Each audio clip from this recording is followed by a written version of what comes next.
ಅದೇನು ಅಂತಂದದನ್ನು further clarification ಕೊಟ್ಟಿದ್ದು ಮಧ್ವಾಚಾರ್ಯರು ಭಾಗವತ ತಾತ್ಪರ್ಯದಲ್ಲಿ ಸ್ಪಷ್ಟವಾಗಿ ಹೇಳ್ತಿದ್ದಾರೆ.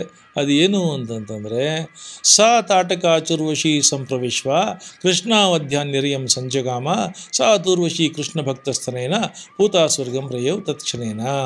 ಅಂದರೆ ಇವಳ ದೇಹದಲ್ಲಿ, ಪೂತನಿ ಅನ್ನತಕ್ಕಂಥ ರಾಕ್ಷಸಿಯ ದೇಹದಲ್ಲಿ 2 ಜೀವಗಳಿತ್ತು. ಜೀವದ್ವಯ ಆವೇಶ ಅಂತ ಇತ್ತು. 2 ಜೀವಗಳು ಯಾವುದು ಅಂತಂದರೆ, ತಾಟಕ ಅನ್ನತಕ್ಕಂಥ ರಾಕ್ಷಸ ಜೀವ ಒಂದು, ಊರ್ವಶಿ ಅನ್ನತಕ್ಕಂಥ ಅಪ್ಸರಿಯ ಜೀವ ಒಂದು. ಯಾಕೆ ಬಂದು ಸೇರಿಕೊಂಡಿತ್ತು ಅಂತಂತಂದರೆ, ಇವಳು ಹೇಗೂ ವಿಷ ಕುಡಿಸೋದಕ್ಕಾಗಿ ಕೃಷ್ಣನ ಸಂಪರ್ಕಕ್ಕೆ ಬರ್ತಾಳೆ. ಬಂದಾಗ ತಾಟಕೆ ರಾಮಾವತಾರದಲ್ಲಿ ನನ್ನನ್ನು ಅವನು ಕೊಂದಿರೋದಕ್ಕೆ ನಾನು ದ್ವೇಷ ತೀರಿಸ್ಕೊಳ್ಳೇಬೇಕು, ಇದೇ ಸರಿಯಾದ ಅವಕಾಶ, ನಾನು ಅವಳು ವಿಷ ಕೊಟ್ಟು ಕೊಲ್ತೀನಿ ಅನ್ನೋ ಹಠದಿಂದ, ಛಲದಿಂದ ಸಂಚುಗಾರಳಾಗಿ ಬಂದು ಇವಳ ದೇಹದ ಒಳಗೆ ತಾಟಕಿ ಸೇರಿಕೊಂಡಿದ್ದಾಳೆ. ಊರ್ವಶಿ ಯಾತಕ್ಕೆ ಬಂದಿದ್ದಾಳೆ ಅಂತಂದರೆ, ಊರ್ವಶಿ ಸಮಸ್ತ ದೇವತೆಗಳು, ಋಷಿ ಮುನಿಗಳು ಎಲ್ಲರೂ ಆ ಪರಮಾತ್ಮನ ಸೇವೆ ಮಾಡ್ತಿದ್ದಾರೆ. ನಾನು ಸುಂದರಿಯಾಗಿ ನಾನು ಏನು ಸೇವೆ ಮಾಡೋಕ್ಕೂ ಅವಕಾಶ ಇಲ್ಲ. ನಾನು ಅವನಿಗೆ, ಆ ಮಗುವಿಗೆ ಹಾಲು ಉಣಿಸಿ ನಾನು ಸೇವೆ ಮಾಡಬೇಕು, ಅವನ ಉಪಾಸನೆಯನ್ನು ಮಾಡಿ ಸಾಧನ ಮಾಡ್ಕೋಬೇಕು ಅಂತ ಭಕ್ತಿಪೂರ್ವಕವಾಗಿ ಊರ್ವಶಿ ಬಂದು ಒಳಗಡೆ ಕೂತಿಯಾಳೆ ಸೇವೆ ಮಾಡಬೇಕು ಅಂತ.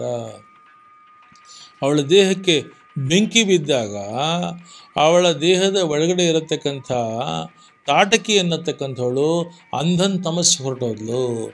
ಊರ್ವಶಿ ಅನ್ನತಕ್ಕಂಥ ಚೇತನ ಅವಳ ದೇಹ ಬಿಟ್ಟು ಹೋಗುವಾಗ ಅಪ್ಸರಿಯ ದೇಹದಿಂದ ಹೊಮ್ಮತಕ್ಕಂಥ ದೈವಿಕವಾಗಿರತಕ್ಕಂಥ ಸುಗಂಧ ಅಲ್ಲಿ ಪ್ರಕಟವಾಯಿತು ಅನ್ನೋ ವಿಚಾರವನ್ನು ಹೇಳ್ತಿದ್ದಾರೆ. ಮುಂದೆ ಇನ್ನೊಂದು ಪ್ರಶ್ನೆ ಏನು ಅಂತಂದರೆ, ಈ ಜೀವದ್ವಯ ಅನ್ನತಕ್ಕಂಥದ್ದು ಅವಳಿಗೆ ಪೂತನಿಗೆ ಮಾತ್ರ ಇರುತ್ತಾ ಅಂದರೆ ಅಲ್ಲ, ನಮ್ಮಂಥ ಎಲ್ರಿಗೂ ಇರುತ್ತೆ. ನಮ್ಮೆಲ್ರಿಗೂ ಜೀವದ್ವಯ ಆವೇಶ ಇರುತ್ತೆ. ಏನು ಸ್ವಾಮಿ ಅಂತಂದರೆ, ನಾವು ಒಂದೊಂದು ಸಲ ಸ್ನಾನ ಮಾಡ್ಕೊಂಬಂದು ದೇವ್ರ ಮುಂದೆ ಕೂತ್ರೆ ಏನೋ ದೊಡ್ಡ ತಪಸ್ವಿ ಥರ ಇರ್ತೀವಿ, ಋಷಿಗಳ ಥರ ಇರ್ತೀವಿ, divine feeling and divine beings ಥರ ಇರ್ತೀವಿ. ನಮ್ಮಂಥ ಒಳ್ಳೆಯವ್ರು ಯಾರೂ ಇಲ್ಲಪ್ಪ ಅಂತ ನಮಗೇ ಅಂದ್ಕೊಂಬೋ ಥರದಲ್ಲಿ ಇರ್ತೀವಿ. ಕೆಲವು ಸರ್ತಿ ಹೇಗೆ ರಾಕ್ಷಸರಾಗ್ತೀವಿ ಅಂತಲೂ ಗೊತ್ತು. 2 ಆವೇಶ ನಮ್ಮೊಳಗಿರುತ್ತೆ. ಅಲ್ಟಿಮೇಟ್ಲಿ ಈ ಫೈಟ್ನಲ್ಲಿ ಅದರ ಡಿಗ್ರಿಯನ್ನು ಪ್ರಪೋರ್ಷನ್ನ ಕಡಿಮೆ ಮಾಡ್ತಾ ಇದರ ಡಿಗ್ರಿ ಮತ್ತು ಪ್ರಪೋರ್ಷನ್ನ ಇನ್ಕ್ರೀಸ್ ಮಾಡ್ತಾ ಬರತಕ್ಕಂಥದ್ದೇ nurturing, cultivating and getting divinity. 2 ಇರುತ್ತೆ. ಅದರ ಪ್ರಭಾವವನ್ನು ಕಡಿಮೆ ಮಾಡ್ತಾ ಹೋಗಬೇಕು. ಇರಿಟೇಷನ್ನು, ಅಜಿಟೇಷನ್ನು, ಎಕ್ಸ್ಪ್ಲೋಸಿವ್ನೆಸ್ಸು, ಇನ್ಫ್ಲೇಮ್ನೆಸ್ಸು, ಅರಚ್ಕೊಂಬೋದು, ಕಿರ್ಚ್ಕೊಂಬೋದು, ಅವ್ರ ಬಗ್ಗೆ ಇವ್ರ ಬಗ್ಗೆ, ಇದೆಲ್ಲ ತಾಟಕಿ ಕೆಲಸ. ಇದು ಸೇವೆ ಮಾಡಬೇಕು, ದೇವರ ಸ್ಮರಣೆ ಮಾಡಬೇಕು, ಪರಮಾತ್ಮಗೆ ಒಪ್ಪಿಗೆ ಮಾಡಬೇಕು. ಅದು ಆ ದೈವಿಕವಾಗಿ ಅದನ್ನು ಬೆಳೆಸ್ತಾ ಹೋಗಬೇಕು, ಇದನ್ನು ಇಳಿಸ್ತಾ ಹೋಗಬೇಕು. ಒಂದೇ ಒಂದು ದಿನ ಯಾವತ್ತಪ್ಪ ಇದಾಗಿದ್ದು ಪೂತನ ಸಂಹಾರ ಅಂತಂದರೆ, ಪುರಂದರದಾಸರು ಆ ಪ್ರಾಬ್ಲಮ್ ಪುರಂದರದಾಸರು ಮಾಡ್ತಾರೆ. ಹುಟ್ಟಿದೇಳು ದಿವಸದಲ್ಲಿ ದುಷ್ಟ ಪೂತನಿಯ ಕೊಂದೆ, ಹುಟ್ಟಿದೇಳು ದಿವಸದಲ್ಲಿ 7th day from the day of their birth that he was able to kill the demon called as Putani. ಆಮೇಲೆ 90 ದಿನಗಳ ಕಾಲ because of this fear and because the tradition, ಹಿಂದೆ ಸಂಪ್ರದಾಯ ಏನಿತ್ತು ಅಂದರೆ ತನ್ನ ಮಗಳಿಗೆ ಮಗುವಾದಾಗ ತಾಯಿ ಅಜ್ಜಿ ಯಾವ ಊರಲ್ಲಿದ್ದರೂ ಕೂಡ ಬಂದು ಬಾಣಂತನ ಮಾಡೋಳು ಅಂತಂದರೆ, ಈ ಬಾಣಂತನ ಯಾತಕ್ಕೆ, ಈಗಿನ ಕಾಲದಲ್ಲಿ ನಾನು ಅಮೇರಿಕಾಗೆ ಹೋದಾಗ, ಹಾಂಗ್ಕಾಂಗ್ ಹೋದಾಗ, ಆಸ್ಟ್ರೇಲಿಯಾಗೆ ಹೋದಾಗ ನನ್ನ ಅನುಭವ ಚೆನ್ನಾಗಿರುತ್ತೆ. ಹೇಳೋಕ್ಕೆ ಹೋಗಲ್ಲ ನಾನು. ಅವರು ಚಂದನ್ ಅಂತ ಲೇಡಿ, ಅವ್ರಿಗೆ ಡೆಲಿವರಿ ಆಯಿತು ಹಾಸ್ಪಿಟಲ್ನಲ್ಲಿ. ಅವನು ದೊಡ್ಡ ಕಂಪನಿನಲ್ಲಿ CEO, 24 ಗಂಟೆ ಫ್ಲೈಟಲ್ಲಿ ಹೋಗ್ತಾ ಇರ್ತಾನೆ. He was not physically present on the day of the delivery in the hospital.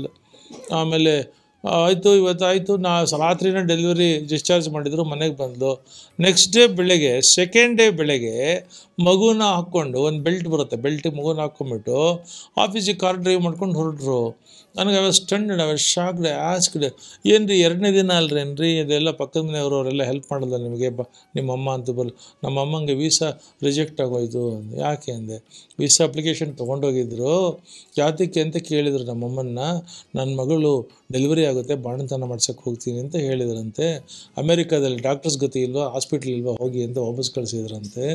ಅದಕ್ಕೆ ವೀಸಾ ಕೊಟ್ಟಿಲ್ಲ, ಅದಕ್ಕೆ ಯಾರೂ ಬರಲಿಲ್ಲ ಅಂತಂದರು. ಅದು ಈಗೇನು ಮಗುನ ನಾನು ಬೆಲ್ಟ್ ಹಾಕ್ಕೊಂಡು ಹೊರಟಿದ್ರಲ್ಲ ಅಂದೆ. ಆಫೀಸ್ಗೆ ಹೋಗ್ತೀನಿ ಅಂತ ಅಂದು. ಈ ಸೆಕೆಂಡ್ ಡೇ ಅಂದೆ. ಆಫೀಸಲ್ಲೂ child care, just born child ಕೇರಿಂದ ಹಿಡಿದು ಎಲ್ಲ ಫೆಸಿಲಿಟೀಸ್ ಇಟ್ಟಿದ್ದಾರೆ ದೇವ್ರದಯ. ಅದಲ್ಲದೆ ನನಗೆ ಇಂಪಾರ್ಟೆಂಟ್ ಮೀಟಿಂಗ್ ಇದೆ ಇವತ್ತು, I have to attend the meeting, ಕೆಲಸಕ್ಕೆ ಹೋಗ್ತಿದ್ದೀನಿ. 2ನೇ ದಿನ. And it's so common. ಈಗ ಅದು ಏನು ನಾವು ಆಶ್ಚರ್ಯ ಪಡೋಕ್ಕಾಗಲ್ಲ, ಎಲ್ಲ ಕಾಮನ್ ಆಗಿದೆ. ಹಿಂದೆ ಏನು ಅಂದರೆ 90 ದಿನ ಬಾಣಂತಿ ಕೋಣೆ ಅಂತ ಇರೋದು. ಆ ಕೋಣೆಯಿಂದ ಈಚೆಗೆ ಬರ್ಕೊಡ್ದು. ಪರ್ಯಾಯ ಆಗುವಾಗ ಉಡುಪಿ ರಥ ಬೀದಿ ಬಿಟ್ಟು ಸ್ವಾಮಿಗಳು ಆಚೆಗೆ ಬರ್ಕೊಡ್ದು. ಹಾಗೆ ಬಾಣಂತನದಲ್ಲಿ ಬಾಣಂತಿ ಕೋಣೆ ಬಿಟ್ಟು ಈಚೆಗೆ ಬರ್ಕೊಡ್ದು. ಎಲ್ಲ ಫೆಸಿಲಿಟೀಸ್ ಒಳಗೆ ಕೊಡಬೇಕು. ಬಾಣಂತನ ಮಾಡೋಕ್ಕೆ ಅಮ್ಮ ಬರಬೇಕು. 90 ಡೇಸ್ 90 ದಿನ ನಿಖರವಾಗಿ ಪ್ರಖರವಾಗಿ ಬಾಣಂತನ ಆಗಬೇಕು. ಅದೇನ್ರಿ ಅಂತಂದರೆ ಬಾಣಂತನದ ಹೆಸರಿನಲ್ಲಿ ಸಮಸ್ತ ಸಂಪ್ರದಾಯಗಳನ್ನು, ಪರಂಪರೆಗಳನ್ನು, ಮೌಲ್ಯಗಳನ್ನು, ರೀತಿ ರಿವಾಜುಗಳನ್ನು, tradition, custom, training program, induction program. ಅದು ಪರಂಪರೆಯಿಂದ ಪರಂಪರೆಗೆ, ತಲೆಮಾರಿಂದ ತಲೆಮಾರಿಗೆ ಏನು ನಡ್ಕೊಂಬಂದಿದೆ ಅನ್ನೋದನ್ನು ಹೇಳ್ಕೊಡೋದಕ್ಕೆ ಅದ್ಭುತವಾಗಿರತಕ್ಕಂಥ ಪೀರಿಯಡ್ ಅದು. ಆ ಮಗು ಫ್ರೀ ಇರುತ್ತೆ, ಮಗಳು ಫ್ರೀ ಇರ್ತಾಳೆ, ಅಮ್ಮ ಫ್ರೀ ಇರ್ತಾಳೆ, ಕಂಪ್ಲೀಟ್ ಕಾನ್ಸಂಟ್ರೇಷನ್ ಇರುತ್ತೆ. ಮಗುನ ನಾವು ನೋಡಿಕೊಂಡ್ರೆ, ಆ ಮಗುನ ಪ್ರೀತಿಯಿಂದ ನೋಡಿಕೊಂಡ್ರೆ ಇಡೀ ಫ್ಯಾಮಿಲಿಯ ಪ್ರೀತಿ ಅದರ ಮೇಲೆ ಬರುತ್ತದು. ಇದಕ್ಕೆ 90 ದಿನ ಆದಮೇಲೆ ಆದ ತಕ್ಷಣ ನಾವು MTR ಹೋಟ್ಲಿಗೆ ಕರ್ಕೊಂಡು ಹೋಗ್ತೀವಪ್ಪ ಮಗುವನ್ನು. ಹಿಂದೆ ಹಂಗಲ್ಲ. ಆ ಫಸ್ಟು ಪಿಜ್ಜಾ ಹಟ್ಟಿಗೆ ಎಲ್ಲ ಮಗುವನ್ನ ಫಸ್ಟು ವಿಸಿಟ್ ಮಾಡಿಸೋದು ಕೇಳಿ, ಅಮೆರಿಕದಲ್ಲಿ ಯಾರನ್ನಾರು ಕೇಳಿ, ಮ್ಯಾಕ್ಡೊನಾಲ್ಡು ಇಲ್ಲ ಪಿಜ್ಜಾ ಹಟ್ಟು.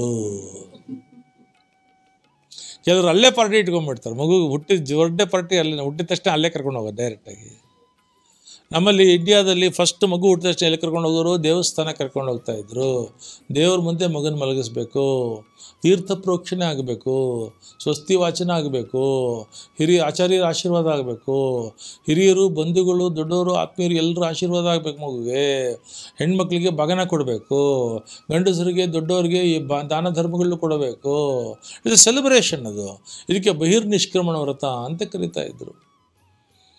ಮಗು 90 ದಿನ ಆಯಿತು, ಬಹಿರ್ನಿಷ್ಕ್ರಮಣ ವ್ರತಕ್ಕೆ ಕರ್ಕೊಂಡು ಹೊರಟ್ರು. ಏನು ನಂದ ಅಂತಂದ್ರೆ ನಂದಗೋಪ ಅಂದ್ರೆ ಆ ಮಗು ಅಂತಂದ್ರೆ ಅದ್ರ ಪಾಪ್ಯುಲಾರಿಟಿ, ಅದ್ರ ನೇಮ್ ಆ್ಯಂಡ್ ಫೇಮು ಕೇಳಬೇಕೆಂದ್ರೆ ನೂರಾರು ಬಂಡಿಗಳಲ್ಲಿ ಬೇಕಾದಷ್ಟು ಭಕ್ಷ್ಯ ಭೋಜ್ಯಗಳನ್ನ ಸಿದ್ಧ ಮಾಡಿಕೊಂಡು, ಬಾಗಿನ ಕೊಡೋಕ್ಕೆ ಸಿದ್ಧ ಮಾಡಿಕೊಂಡು, ದೇವಸ್ಥಾನ ಹತ್ರ ಬರೋ ಹೊತ್ತಿಗೆ ತಳಿರು ತೋರಣ ಚಪ್ಪರುಗಳು ಕಟ್ಟಿದ್ದಾರೆ. ಅಲ್ಲಿ 1000 ಜನ ಕಾಯ್ತಾ ಇದ್ದಾರೆ. ಬೇರೆ ಬೇರೆ ಊರುಗಳಿಂದ ಗಾಡಿ ಕಟ್ಕೊಂಡು ಬಂದಿದ್ದಾರೆ. ಜನಸಾಗರ, ಜನಸಂದಣಿ. ಮಗುವನ್ನ ಕರ್ಕೊಂಡವರು, ದೇವರು ಮುಂದೆ ಮಲಗಿಸಿದ್ರು, ಅವ್ರ ಮಂತ್ರಗಳನ್ನು ಹೇಳಿದರು. ರಜಾಶೀರ್ವಾದ ಆಯಿತು, ಆಚಾರ್ಯ ಆಶೀರ್ವಾದ ಆಯಿತು, ಮಂತ್ರ ಪ್ರೋಕ್ಷಣೆ ಆಯಿತು, ತೀರ್ಥ ಪ್ರೋಕ್ಷಣೆ ಆಯಿತು, ಎಲ್ಲ ಆಯಿತು. ಕರ್ಕೊಂಡು ಬಂದರು. ಒಬ್ಬೊಬ್ಬ ಹಿರಿಯ ಮುತ್ತೈದೆಯರು ಅದಕ್ಕೆ ಆರತಿ ಎತ್ತೋದು, ಅದಕ್ಕೆ ಕುಂಕುಮ ಮಾಡೋದು, ಅದಕ್ಕೆ ಆಶೀರ್ವಾದ ಮಾಡೋದು, ಅದಕ್ಕೆ ಕೆನ್ನೆ ಚೂಟೋದು, ಆ ತಂದೆ ತಿರ್ಗಿ ತಾಯಿನ ಕುಡಿಸೋದು, ತಾಯಿಗೆ ಆರತಿ ಮಾಡೋದು, ಮಗುಗೆ ಆರತಿ ಮಾಡೋದು. ಏನು ಸಂಭ್ರಮ ವೈಭವ. ಕಡೆಗೆ ನೋಡ್ತಾರೆ, ಮಗು ಕೆನ್ನೆ ಎಲ್ಲ ಬಾತ್ಕೊಂಡು ಹೋಗಿದೆ. ಆ ಪಾಟಿ ಅಷ್ಟೊತ್ತು ದೇವ್ರ ಮುಂದೆ ಮಲಗಿಸಿದ್ದಾರೆ. ಆ ಪಾಟಿ ತೀರ್ಥಗಳು ಹಾಕಿದ್ದಾರೆ. ಈ ಪಾಟಿ ಕುಂಕುಮಗಳು ಮೆತ್ತಿದ್ದಾರೆ. ಆ ಪಾಟಿ ಕೆನ್ನೆ ಚಿವುಟಿದ್ದಾರೆ. ಈ ಪಾಟಿ ಆರತಿ ಮಾಡಿರೋದು. ಮಗು ಗತಿ ಏನಾಗಬೇಕು. ಕಡೆಗೆ ಯಾರೋ ಹಿರಿಯರು ಹೇಳಿದ್ರು, ಮೊದಲು ಅದನ್ನು ನೆರಳಲ್ಲಿ ಮಲಗಿಸು, ಈ ಪಾಟಿ ಬಿಸಿಲು ಬೇರೆ, ಆಚೆ ಕಡೆ ನೆರಳಲ್ಲಿ ಮಲಗಿಸು. ಎಲ್ಲಿ ಹುಡುಗಿದ್ರು, ಎಲ್ಲ ಕಡೆ ಬಿಸಿಲು. ಗಾಡಿಗಳು ನಿಲ್ಲಿಸಿದ್ರು, ಆ ಬಂಡಿ ಕೆಳಗಡೆ ನೆರಳಿತ್ತು. ಅಲ್ಲಿಗೆ ಯಶೋದೆ ಮಗುನ ಕರ್ಕೊಂಬಂದು ಒಂದು ಟೌಲ್ ಹಾಸಿ ಅಲ್ಲಿ ಮಲಗಿಸಿದ್ಲು. ಅಲ್ಲಿ ಮಲಗಿಸಿ ಒಬ್ಬ ಹುಡುಗನ ಕೂಡಿಸಿದ್ಲು, ನೋಡ್ಕೊಳ್ಳೋ ಮಗು ನಿದ್ದೆ ಮಾಡ್ತಾಯಿದೆ ಅಂತ. ಬಂದ್ಲು, ಅವ್ರಿಗೆಲ್ಲ ಅರಿಶಿನ ಕುಂಕುಮ ಬಾಗನ ಕೊಡೋದಕ್ಕೆ ಅವಳು ಬಿದ್ಲು. ನಂದಗೋಪ ಬಂದ ಅತಿಥಿಗಳನ್ನೆಲ್ಲ ವಿಚಾರಣೆ ಮಾಡಿಕೊಂಡು ದಾನ ಧರ್ಮ ಅದೇನೇನು ಮಾಡಬೇಕು ಅದು ಮಾಡಿಸ್ತಾ ಇದ್ದ. ಊಟ ತಿಂಡಿಗಳು ಟಿಫನ್ನು ಆ ಕಡೆ ಎಲ್ಲರೂ ಬ್ಯುಸಿಯಾಗಿದ್ದಾರೆ. ಮಗು ನಿದ್ದೆ ಮಾಡ್ತಾ ಇದೆ. ಈಗ ಕಂಸನಿಂದ ಪ್ರೇರಿತನಾಗಿರತಕ್ಕಂಥ ಇನ್ನೊಬ್ಬ ರಾಕ್ಷಸ ಬಂದ, ಶಕಟಾಸುರ ಅಂತ ಬಂದ. ಗಾಡಿ ಒಳಗಡೆ ಸೇರಿಕೊಂಡ, ಗಾಡಿ ಚಕ್ರದೊಳಗಡೆ ಸೇರಿಕೊಂಡ, ಅಗೋಚರನಾಗಿ ಚಕ್ರದೊಳಗೆ ಬಂದ. ಚಕ್ರನ ಒಂದೇ ಒಂದು ಅಂಗಲದ ಜ್ಞಾನವಾಗಿ ಮೂವ್ ಮಾಡ್ದ, ಯಾರೂ ನೋಡಲಿಲ್ಲ. ಇನ್ನೊಂದು ಅಂಗಲ ಮೂವ್ ಮಾಡ್ದ, ಯಾರಿಗೂ ಗೊತ್ತಾಗಲಿಲ್ಲ. ಆ ಮಗು ಇದ್ದಿದ್ದು ಆಟಕ್ಕೆ ಕೊಟ್ಟೋಯ್ತು. ಇದೊಂದೇ ಮಗು ಮಲಗಿದೆ. ಇದೋ ಅನ್ನುವಾಗ ಅದನ್ನು ಈ ಕೃಷ್ಣ ಅನ್ನೋ ಮಗುವಿನ ದೇಹದ ಹೊಟ್ಟೆ ಪಕ್ಕಕ್ಕೆ ತಂದು ಚಕ್ರ ನಿಲ್ಲಿಸ್ಕೊಂಡ.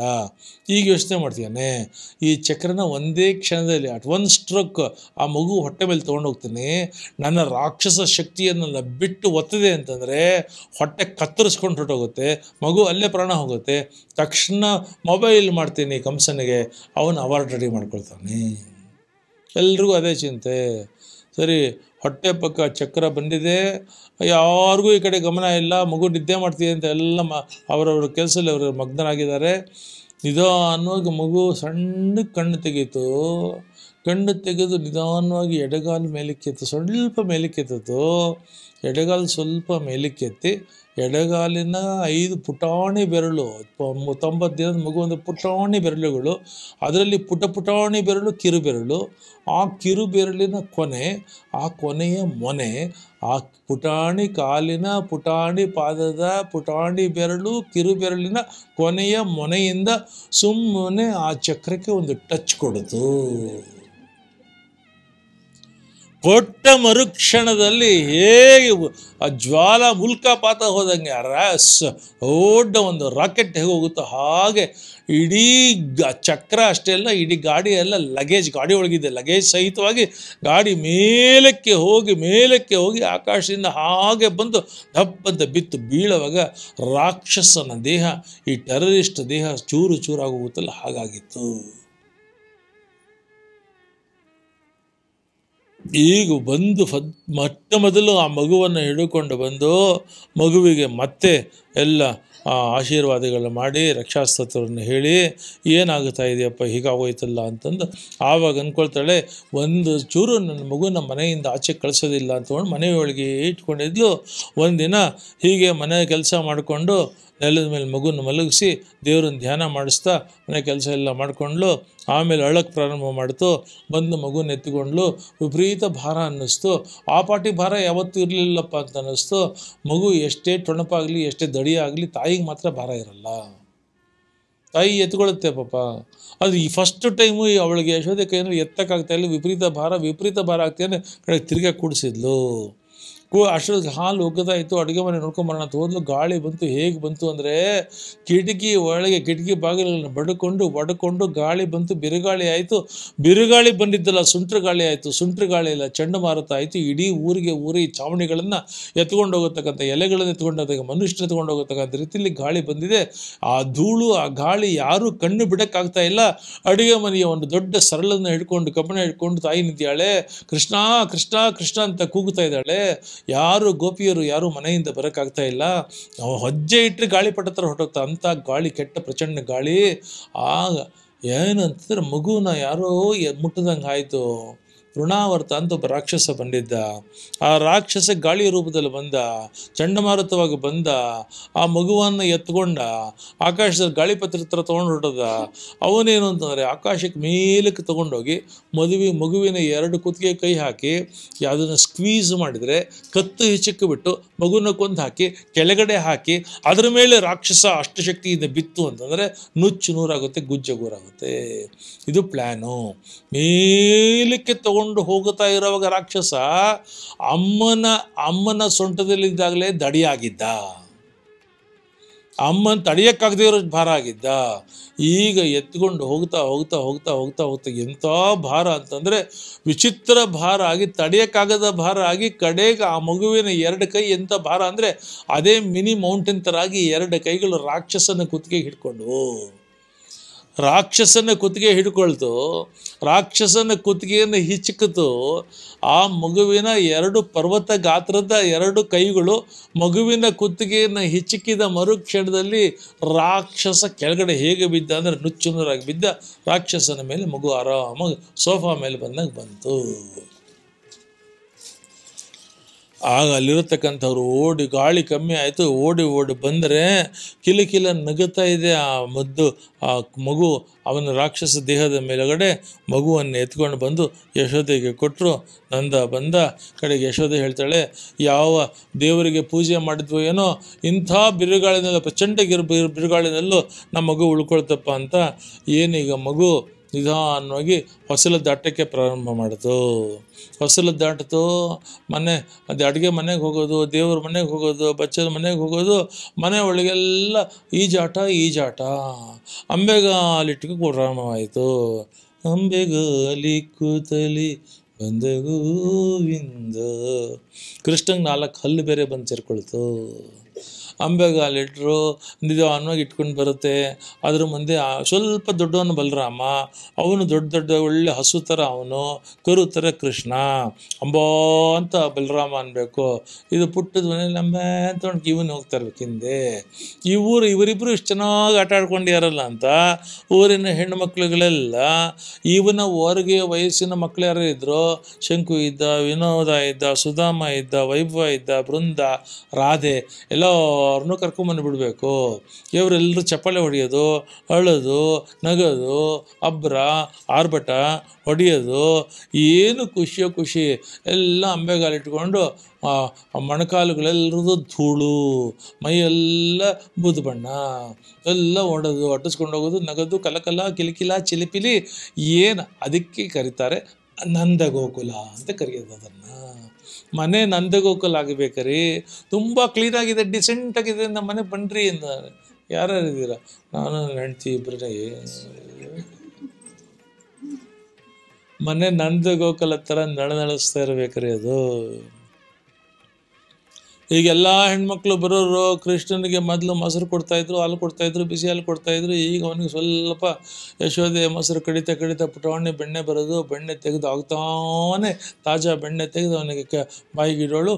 ಏನು ರುಚಿ ಹತ್ತು ಅಂತಂದರೆ ಯಾವಾಗಲೂ ಬೆಣ್ಣೆ ಕೊಡು ಬೆಣ್ಣೆ ಕೊಡು ಬೆಣ್ಣೆ ಕೊಡು. ಕೊಡಲ್ಲ ಅಂದರೆ ಕದ್ದೆ ಬಿಡೋನು, ಬೆಣ್ಣೆ ಕದ್ದ ಕಳ್ಳ ಕೃಷ್ಣ.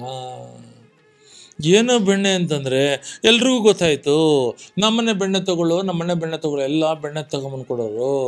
ಆಗ ಎಲ್ಲ ಬೆಣ್ಣೆ ರುಚಿ ಎಲ್ಲ ಕಲ್ತ್ಕೊಂಡ್ಮೇಲೆ ಈಗ ಅವನಿಗೆ ಈಗ ಅದರ ಸ್ಪೆಷಲಿಸ್ಟ್ ಆದ. ಅಂದರೆ ಈಗ ತಾನೇ ತಂದಿರೋ ಬೆಣ್ಣೆ ಯಾವುದು, ನೆನ್ನೆನೇ ಕಡಿದ್ಬಿಟ್ಟು ನೀರಲ್ಲಿ ಮುದ್ದೆ ಮಾಡಿ ಹಾಕಿರತಕ್ಕಂಥ ಬೆಣ್ಣೆ ಯಾವುದು, ತಾಜಾ ಬೆಣ್ಣೆ ಯಾವುದು, ಹಸುವಿನ ಬೆಣ್ಣೆ ಯಾವುದು ಎಲ್ಲ ಗುರುತಿಡಿಯೋನು. ಅದರಲ್ಲಿ ಫ್ರೆಶ್ ಆಗಿ ಘಮ ಘಮ ವಾಸನೆ, ಈಗ ತಾನೇ ಕಡಿದಿರೋ ವಾಸನೆ ಇದ್ದರೆ ಅದಕ್ಕೂ ಕಾಂಪಿಟೇಷನ್, ಎಲ್ಲರೂ ಅದೇ ತೊಗೊಂಬರೋಕ್ಕೆ ಶುರು ಮಾಡಿದರು. ಈಗ ಫರ್ದರ್ ಒಂದು ಇಂಪ್ರೂವ್ಮೆಂಟ್ಗಳು ಏನು, ಯಾವ್ದಾದ್ರು ಹೆಣ್ಮಕ್ಳು ಗೋಪಿಯರು ಮನೆಯಲ್ಲಿ ಏಲಕ್ಕಿ, ಕೆಂಪು ಸಕ್ಕರೆ, ಬಾದಾಮಿ, ಕೊಬ್ಬರಿ, ಒಣದ್ರಾಕ್ಷಿ ಎಲ್ಲ ಚೆನ್ನಾಗಿ ಜಜ್ಜಿ ಪುಡಿ ಮಾಡಿ ಅದನ್ನು ತುಪ್ಪದಲ್ಲಿ ಹುರಿದು ಅದಕ್ಕೆ ಪರಿಕರ ಎಲ್ಲ ರೆಡಿ ಮಾಡಿ ಅದನ್ನು ಬೆಣ್ಣೆಗೆ ಹಾಕಿ ಅದನ್ನು ಮುದ್ದೆ ಮಾಡಿ ಅದನ್ನು ಬೆಳ್ಳಿ ಬಟ್ಟಲಲ್ಲಿ ಇಟ್ಕೊಂಡು ಮುದ್ದು ಮಾಡ್ತಾ ನಗುತ್ತಾ ಬಂದು ಬಾಯಲ್ಲಿಟ್ಟರೆ ಅಂಥದ್ದು ಮಾತ್ರ ತಿಂತೀನಿ ಕಣೆ ಅಂತ ಇವನು.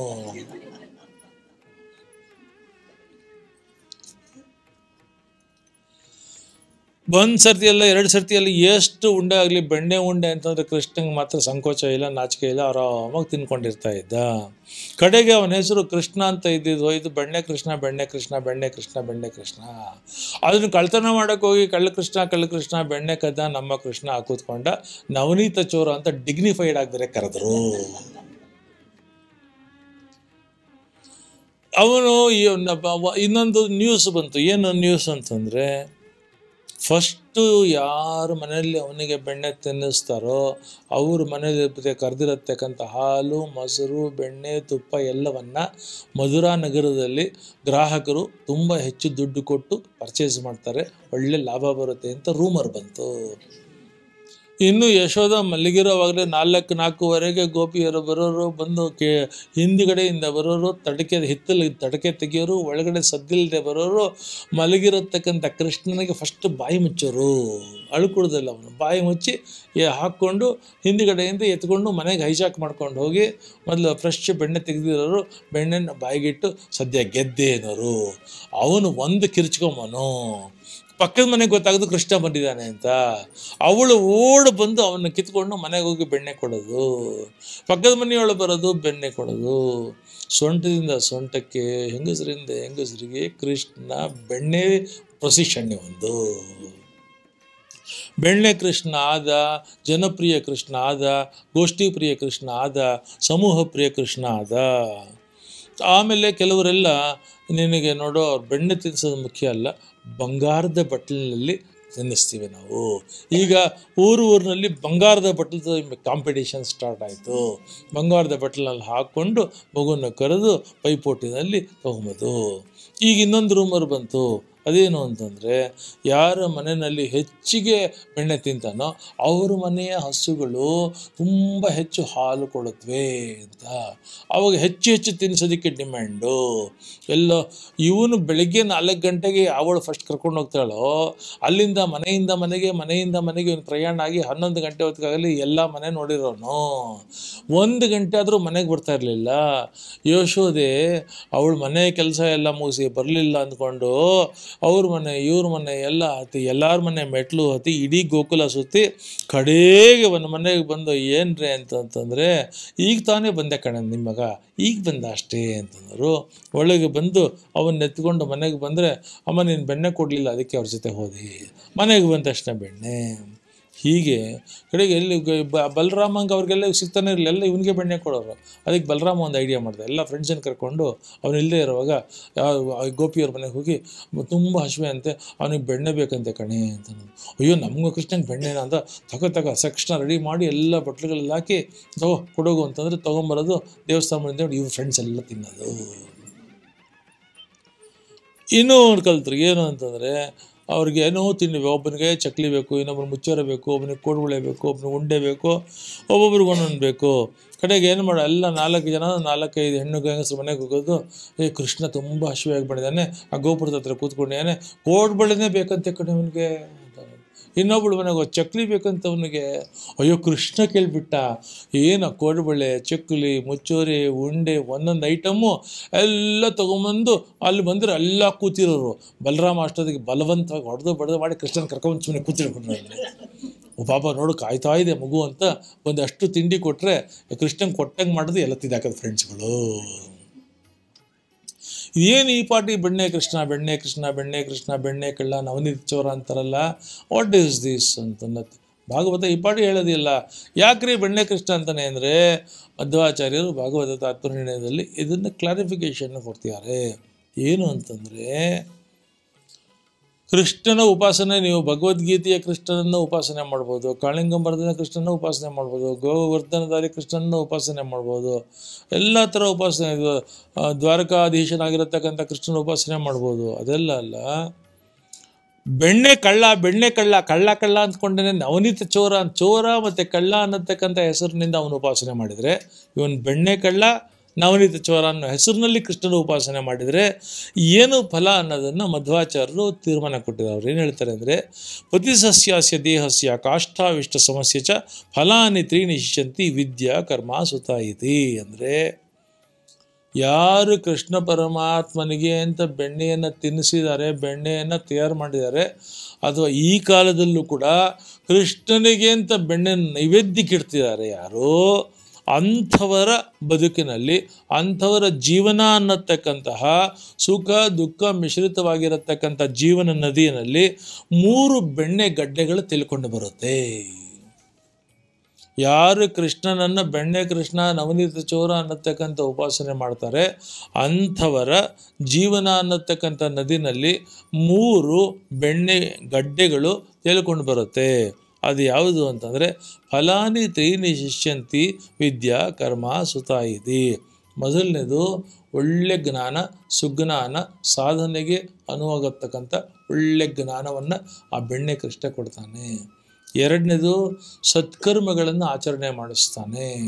ಮೂರನೇದು ಒಳ್ಳೆ ಸಂತಾನವನ್ನು, ಒಳ್ಳೆ ಮಕ್ಕಳನ್ನು ಕೊಡ್ತಾನಂತೆ. ಬೆಣ್ಣೆ ಕೃಷ್ಣ ಅಂತ ಉಪಾಸನೆ ಮಾಡಿದರೆ ಒಳ್ಳೆ ಮಕ್ಕಳು, ಮುದ್ದಿನ ಮಕ್ಕಳು. ಈ ಬೆಣ್ಣೆ ಹುಚ್ಚು ಜಾಸ್ತಿಯಾಗಿ ಎಲ್ಲರ ಮನೆಗಳಲ್ಲೂ ಕರ್ಕೊಂಡೋಗಿ ಕಡೆಗೆ ಯಶೋದೆ ಅವ್ರ ಮನೆ ಇವ್ರ ಮನೆ ಹುಡುಕೊಂಡು, ಅಮ್ಮ ನಿಮ್ಮ ಮನೆಗಳಲ್ಲಿ ನನ್ನ ಕೃಷ್ಣನ ಕಂಡಿರೇನೇ ಅಮ್ಮ ನಿಮ್ಮ ಮನೆಗಳಲ್ಲಿ ನಮ್ಮ ಕೃಷ್ಣನ ಕಂಡಿರೇನೇ. ಕಡೆಗೆ ಅವನ್ನ ಕರ್ಕೊಂಬಂದು ರೇಗಿ ಮಾಡಿ ಒಂದಷ್ಟು ಊಟದ ಶಾಸ್ತ್ರ ಮಾಡಿಸಿ ಬಿದ್ದುಗಳು ಅಂತ ಹೇಳಿ ಏನು ಮಾಡಿದ್ರು ಬಿದ್ದುಗಮಲ್ಲ. ಬುಚ್ಚಿ ಬಂದಿದೆ ರಾಗ, ಬುಚ್ಚಿ ಬಂದಿದೆ, ಚಾಚಿ ಕುಡಿದು ಸುಮ್ಮನೆ ನೀ ಪಾಚಿಕೊಳ್ಳೋ ರಾಜ ಪಾಚೋಳು ಅಂತ ತಟ್ಟಿ ಮಾಡ್ತಾಯಿತ್ತು. ಏನು ಮಾಡಿದ್ರು ಮಲ್ಕೊಂಬಲ್ಲ. ನೀನು ಮಲ್ಕೊಳ್ಳಿಲ್ಲ ಅಂದರೆ ಗುಮ್ಮನ ಕರಿತೀನಿ. ಅಯ್ಯೋ ಗುಮ್ಮನ ಕರೆಯದಿರೆ ಸುಮ್ಮನೆ ಇರುವೇನು, ಅಮ್ಮಿಯ ಬೇಡನು ಮೊಮ್ಮು ಉಣ್ತೇನೆ, ಅಮ್ಮ ಅಳುವುದಿಲ್ಲ, ಬೇಗ ಮಲ್ಕೊಂಡ್ಬಿಡ್ತೀನಿ, ಕರಿಬೇಡ್ವೆ. ಸದ್ಯ ಆರಾಮ ಮಲ್ಕೊಂಡಲ್ಲ, ಇವನು ಹೆದರಿಸ್ಬಿಟ್ಟೆ ಅಂತ ಸಕ್ಸಸ್ ಆದೆ ಅಂತ ಈಗ ಬೆಣ್ಣು ತಟ್ಟಿ ಮಲಗಿಸಿ ಅವಳು ಮಲ್ಕೊಂಡು ಅಂದರೆ ಅವಳು ಬೆನ್ಮೇಲೆ ಟಕ್ ಅಂತ ಕೊಡೋನು. ಏನು ಅಂದರೆ ಗುಮ್ಮನಲ್ಲಿ ಹತ್ತೋರಮ್ಮ ನಮ್ಮಮ್ಮ, ಗುಮ್ಮನೂ ಇಲ್ಲ ತಿಮ್ಮನೂ ಇಲ್ಲ, ಎಲ್ಲ ಗೊತ್ತು ಕಣೆ.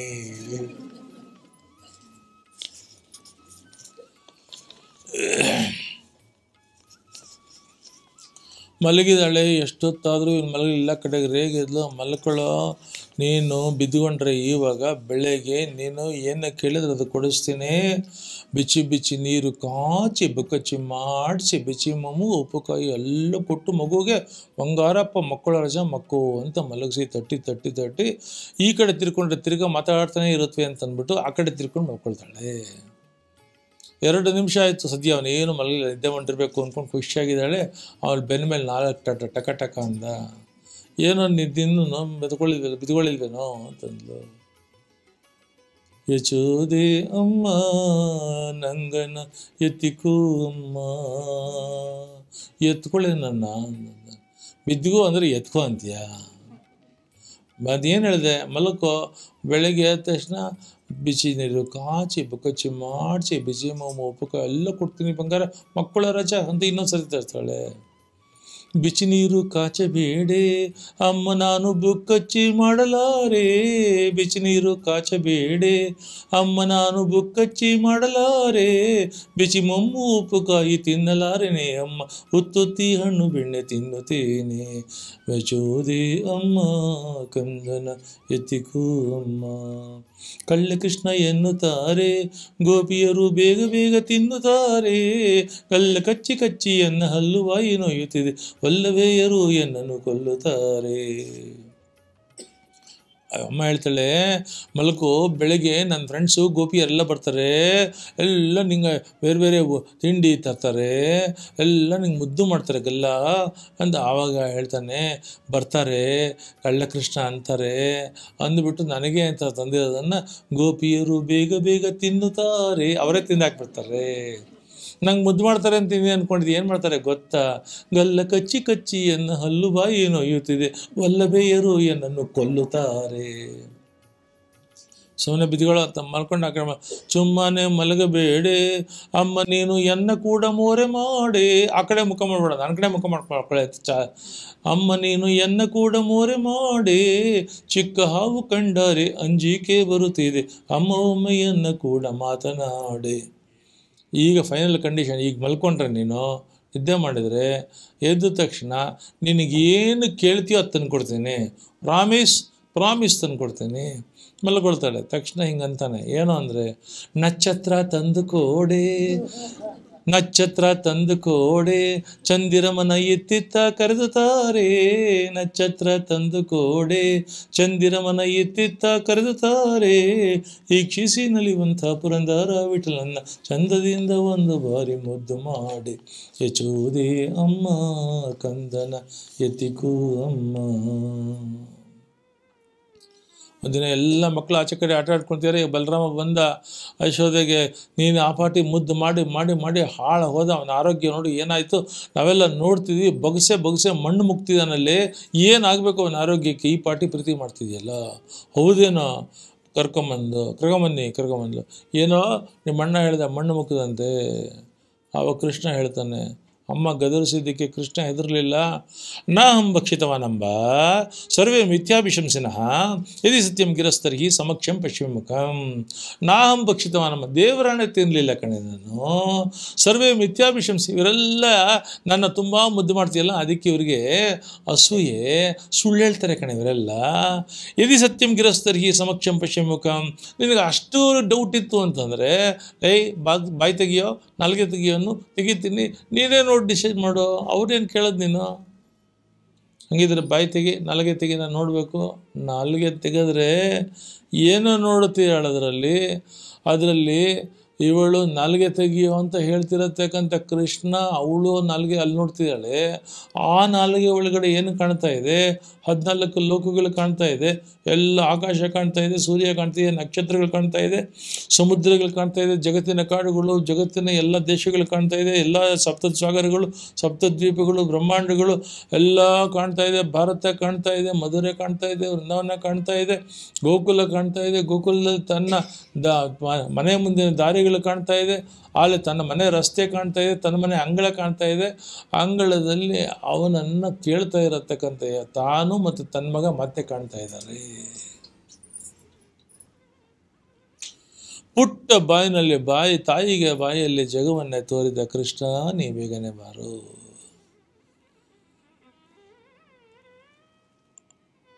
ಇವಳಿಗೆ ಆಶ್ಚರ್ಯ ಆಗುತ್ತಾ ಇದೆ. ಅವಳು ಹೇಳ್ತಾಳೆ, ಕಿಂ ಸ್ವಪ್ನ ಏತದು ದೇವ ಮಾಯಾ, ಕಿಂ ವಾ ಮದೀಯೋ ವತಮುದ್ದಿಮೋಹ ಅಥೋ ಮುಶ್ಚೈವ ಮಮಾರ್ಭಕಸ್ಯ ಯಕ್ಕಶ್ಚ ನೌತ್ಮದಿಕ ಆತ್ಮಯೋಗ. ಇದೇನು ಕನಸ? ನನಗೆ ಹಗಲುಗನಸ, ಎಚ್ಚರದ ಕನಸ, ಅಥವಾ ದೇವಮಾಯನ, ಅಥವಾ ನನಗೆ ಬುದ್ಧಿಭ್ರಮಣೆ ಆಗೋಗಿದೆಯಾ? ಏನು ನೋಡ್ತಾ ಇದ್ದೀನಿ ನನ್ನ ಮಗನ ನಾಲಿಗೆ ಒಳಗೆ, ನನ್ನ ಮಗನ ಬಾಯಿನಲ್ಲಿ, ಅಥವಾ ನನ್ನ ಮಗನಲ್ಲೇ ಸಹಜವಾಗಿರತಕ್ಕಂಥ ಮಹಿಮಾ ವಿಶೇಷಣ ಅಂತ ಇವಳು ಅಂದುಕೊಳ್ತಿರೋ ಹೊತ್ತಿಗೆ ಒಂದು ಸಲ ಮುದ್ದ ಮಾಡಿ ಮೋಹಕವಾಗಿರತಕ್ಕಂಥ ನಗುವನ್ನು ಅವಳ ಕಡೆ ಮೀಟಿದ ಮರುಕ್ಷಣದಲ್ಲೇ ಅವನ ಮೋಹಕ್ಕೆ ಮರುಳಾಗಿರತಕ್ಕಂಥ ಅಯ್ಯೋ ಏನೇನೋ ಅಂದ್ಕೊಂಡ್ಬಿಟ್ಟೆ ನಾನು, ಪಾಪ ಮುದ್ದು ಮಗು ಅಂತ ಎತ್ಕೊಂಡ್ಳು. ಈಗ ಎಲ್ಲ ರಾಕ್ಷಸರು, ವತ್ಸಾಸುರ, ಬಕಾಸುರ, ಅಗಾಸುರ, ಧೇನುಕಾಸುರ, ಪ್ರಲಂಬಾಸುರ ಸಮಸ್ತ ಎಲ್ಲರೂ ಬಂದರು. ವಿಚಿತ್ರವಾಗಿರತಕ್ಕಂಥದ್ದು ತೊಂದರೆಗಳನ್ನು ಕೊಟ್ಟರು. ಕೃಷ್ಣ ಬಲರಾಮರುಗಳು ಅವ್ರನ್ನ ಸದೆ ಬಡಿತಾ ಇದ್ದಾರೆ. ಒಂದಿನ ಕಾಳುಗಳು ಯಾರೂ ಇರಲಿಲ್ಲ. ಯಜಮಾನಿ ಯಶೋದೆ ಒಬ್ಬಳೆ ಕೆಲಸ ಮಾಡ್ತಿದ್ದಾಳೆ. ಬಾಲ ಲೀಲೆಗಳನ್ನು ಅದನ್ನೆಲ್ಲ ಜ್ಞಾಪಿಸ್ಕೊಂಡು ಸಂಭ್ರಮಿಸ್ತಾ ಇದ್ದಾಳೆ, ಕೆಲಸ ಮಾಡ್ತಾ ಇದ್ದಾಳೆ. ಹಾಲು ಕೊಡೆ ಹಸಿವಾಗ್ತಾ ಇದೆ, ಬೆಳಗ್ಗೆಯಿಂದ ಕೇಳ್ತೀನಿ ಕೊಟ್ಟಿಲ್ವಲ್ಲೇ ಅಂತ ಬಂದ. ತರ್ತೀನಿ ಕರೋ ಅಂತ ಒಲೆ ಹತ್ರ ಹೋದ್ಲು. ಒಲೆ ಹಾಲು ಉಕ್ಕುತ್ತಾ ಇತ್ತು. 1 ನಿಮಿಷ ಕೂತ್ಕೋ, ಎಲ್ಲ ಹೆಸರು ಮಾಡಿ ಬರ್ತೀನಿ ಅಂದ್ಲು. ಅವನಿಗೆ ರೇಗಿತು, ಎಷ್ಟೊತ್ತಿಂದ ಕೇಳ್ತೀನಿ ಕೊಡಲ್ವಾ ಅಂತಂದ. ಮೊಸರಿನ ಗಡಿಗೆ ಪಕ್ಕದಲ್ಲಿ ಬಂದ, ಅಲ್ಲಿ ಕಡಗೋಲಿತ್ತು. ಕಡಗೋಲು ತೊಗೊಂಡು ತುಂಬಿರತಕ್ಕಂಥ ಮೊಸರು ಇರತಕ್ಕಂಥ ಗಡಿಗೆಗೆ ಒಂದು ಸ್ವಲ್ಪ ಸರಿಯಾಗಿ ಕೊಟ್ಟ. ಮೊಸರಿನ ಗಡಿಗೆ ಹೊಡಿತು, ಅಡುಗೆ ಮನೆಯೆಲ್ಲ ಮೊಸರಾಯಿತು. ಅಯ್ಯೋ ಏನು ಮಾಡ್ತಾ ಇದೆಯಾ ಹುಚ್ಚು ಮುಂಡಿದಂತ ಓಡಿ ಬಂದ್ಲು.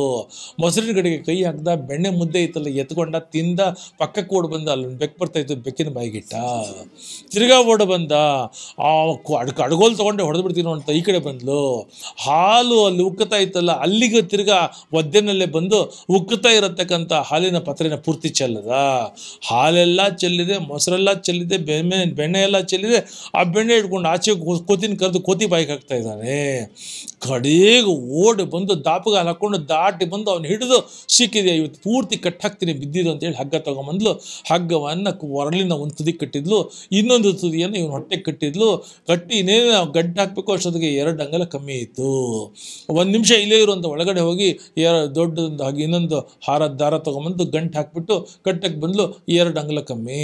ಸ್ವಲ್ಪ ಒಳಗಡೆ ಹೋಗಿ ಇನ್ನೊಂದು ದಾರ ತೊಗೊಂಬಂದ್ಲು, ಗಂಟು ಹಾಕಿದ್ಲು, ಇನ್ನೊಂದು 2 ಅಂಗಲ ಕಮ್ಮಿ.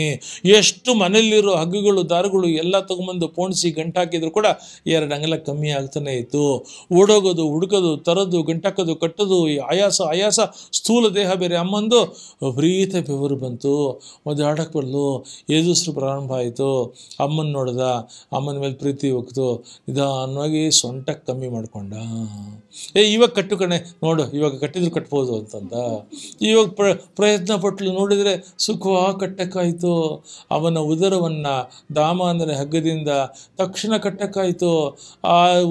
ಅವನ ಉದರವನ್ನು ದಾಮದಿಂದ ಯಶೋದೆ ಕಟ್ಟಾಕಿದ ತಕ್ಷಣ ಅವಳ ಕಣ್ಣಲ್ಲಿ ಆನಂದ ಬಾಷ್ಪ. ಏನಾದ ಅವನ ದಾಮೋದರ ಆದ. ಅವತ್ತಿಂದ ಉದರವನ್ನು ತಾಯಿ ದಾಮದಿಂದ ಕಟ್ಟಾಕಿದ್ಲು. ಗೋವಿಂದ ದಾಮೋದರ ಮಾಧವೇತಿ, ಗೋವಿಂದ ದಾಮೋದರ ಮಾಧವೇತಿ, ಗೋವಿಂದ ದಾಮೋದರ ಮಾಧವೇತಿ, ಗೋವಿಂದ ದಾಮೋದರ ಮಾಧವೇತಿ, ಗೋವಿಂದ ದಾಮೋದರ ಮಾಧವೇತಿ, ಗೋವಿಂದ ದಾಮೋದರ ಮಾಧವೇತಿ. ಈಗ ಅವನನ್ನು ಕಟ್ಟಾಕಿ ಒರಳಿಗೆ ಕಟ್ಟಾಕಿ ಬಿದ್ದಿರೋ ಸಾಯಂಕಾಲದವರೆಗೂ ಅಂತ ಅಂದ್ಲು. ಸರಿ, ಅವಳು ಒಳಗಡೆ ಹೋದ್ಲು ಮನೆ ಅಡುಗೆ ಮನೆ ಕ್ಲೀನ್ ಮಾಡೋದಕ್ಕೆ ಅಂತ. ನೋಡಿದೆ ಯಾರೂ ಇಲ್ಲ. ಒಂದು ಸಲ ತನ್ನ ಶಕ್ತಿಯನ್ನೆಲ್ಲ ಪ್ರಯೋಗ ಮಾಡಿ ಆ ಹಗ್ಗದಿಂದಲೇ ಒರಳನ್ನು ಎಳ್ಕೊಂಡು ಎಲ್ಲಿವರೆಗೂ ಬಂದ, ಅಂಗಳದ ಬಾಗಿಲವರೆಗೂ ಬಂದ. ಅಂಗಳಕ್ಕೆ ಆಚೆ ಕಡೆ ಜಂಪ್ ಮಾಡ್ಕೊಂಡ, ಇನ್ನೊಂದು ಜೋರಾಗಿ ಎಳೆದ, ಒರಳಿನ ಸಹಿತ ಹಗ್ಗ ಆಚೆಗೆ ಬಂತು. ಆಚೆ ಈಚೆ ನೋಡ್ದ, 2 ಮತ್ತಿ ಮರಗಳು, ದೊಡ್ಡ ಅರ್ಜುನ ವೃಕ್ಷಗಳು, ಮತ್ತಿ ಮರಗಳು ಬೆಳೆದಿದ್ವು. ಯಾರೂ ಇಲ್ಲ. ಅಮ್ಮ ಒಳಗಿದ್ದಾಳೆ. ತಕ್ಷಣ ತನ್ನ ಶಕ್ತಿಯನ್ನೆಲ್ಲ ಕ್ರೋಢೀಕರಿಸಿ ಹಗ್ಗವನ್ನು ಆ ಕಡೆ ಈ ಕಡೆ ಚಲಿಸ್ತಾ ಒಂದು ಸಲ ಜೋರಾಗಿ ಈ ಕಡೆ ಹೊಡೆದ. ಹಗ್ಗ ಒರಳು ಈ ಮರವನ್ನು ಟಚ್ ಮಾಡ್ತು. ಇನ್ನೊಂದು ಸಲ ಈ ಕಡೆ ಹಾಕಿದ. ಹಗ್ಗ ಒರಳು ಬಂದು ಇದನ್ನು ಸ್ಪರ್ಶ ಮಾಡ್ತು. 2 ಹಗ್ಗ ಮತ್ತು ಒರಳು ಅದನ್ನು ಸ್ಪರ್ಶ ಮಾಡಿದ ತಕ್ಷಣ both the trees, huge trees came crashing down. ಹೇಗೆ ಬಿದ್ದು ಅಂದರೆ 2 ವೃಕ್ಷಗಳು ಊರಿಗೆ ಊರೇ ನಡ್ಕೋಬೇಕು ಅಂತ ಶಬ್ದ ಆಗಿ ಬಿದ್ವು. ಬಿದ್ದ ಮರುಕ್ಷಣದಲ್ಲೇ 2 ವೃಕ್ಷಗಳಿಂದ 2 ಸುಹೃದ್ರೂಪಿಗಳಾಗಿರ್ತಕ್ಕಂಥ ಸುಂದರ ಗಂಧರ್ವ ಯುವಕರು ಬಂದು ಕಾಲಿಗೆ ಬಿದ್ದರು. ಅವನ ಕಾಲಿಗೆ ಬಿದ್ದು ಆಶೀರ್ವಾದ ಮಾಡು ಅಂತ ಹೇಳಿದರು. ಧನದಿಂದ, ಕುಲದಿಂದ, ರೂಪದಿಂದ, ವಿದ್ಯೆಯಿಂದ ಅಹಂಕಾರ ಬರುತ್ತೆ. ಸುರಾಪಾನದಿಂದ, ದ್ಯೂತದಿಂದ, ದುಷ್ಟಸ್ತ್ರೀಯರಿಂದ ಅಹಂಕಾರ ಹೆಚ್ಚುತ್ತೆ. ಅಂತ ದುರಹಂಕಾರ ಇರತಕ್ಕಂಥವ್ರಿಗೆ ದೇಹನೇ ದೇವರು, ಸ್ವಾರ್ಥನೇ ಅರ್ಥ. ಗುರು ಹಿರಿಯರು ಅಂದರೆ ತಾತ್ಸಾರ.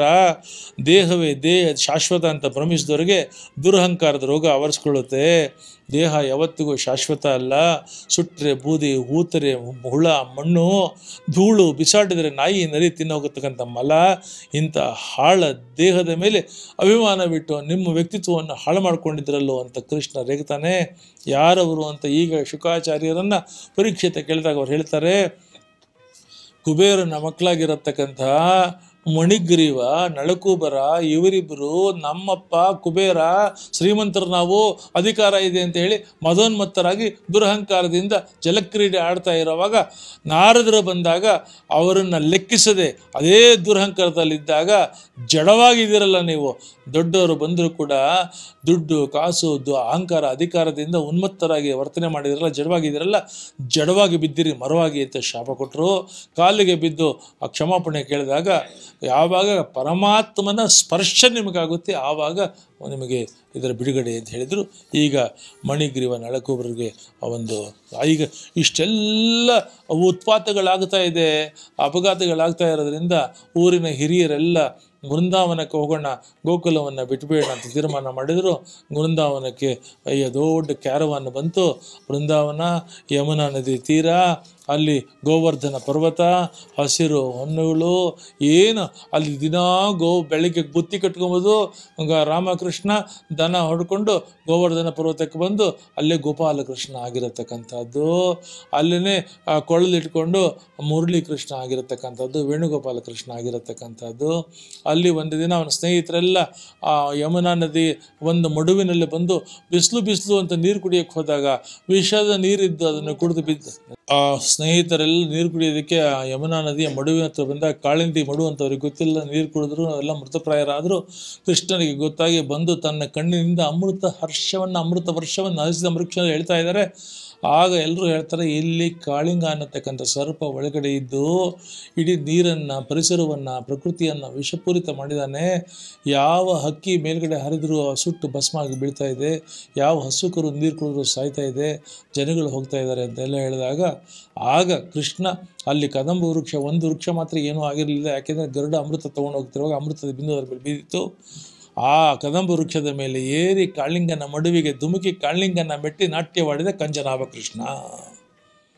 ಕಾಳಿಂಗನನ್ನು ಮೆಟ್ಟಿ ಕಾಳಿಂಗನನ್ನು ಅವನ ರಕ್ತ ಎಲ್ಲ ಈಚೆಗೆ ಕೊಕ್ಕೋ ಹಾಗೆ ಮಾಡಿ ಕಡೆಗೆ ಕಾಳಿಂಗನ ಪತ್ನಿಯರು ಬಂದು ಪ್ರಾರ್ಥನೆ ಮಾಡಿಕೊಂಡು ಪ್ರತಿಭಿಕ್ಷೆ ಬೇಡಿದಾಗ ಆಗ ಹೇಳ್ತಾನೆ, ನದಿಗಳಿರತಕ್ಕಂಥದ್ದು ಅದರ ಪರಿಸರವನ್ನು ಹಾಳು ಮಾಡೋದಕ್ಕಲ್ಲ, ವಿಷಪೂರಿತ ಮಾಡೋದಕ್ಕಲ್ಲ.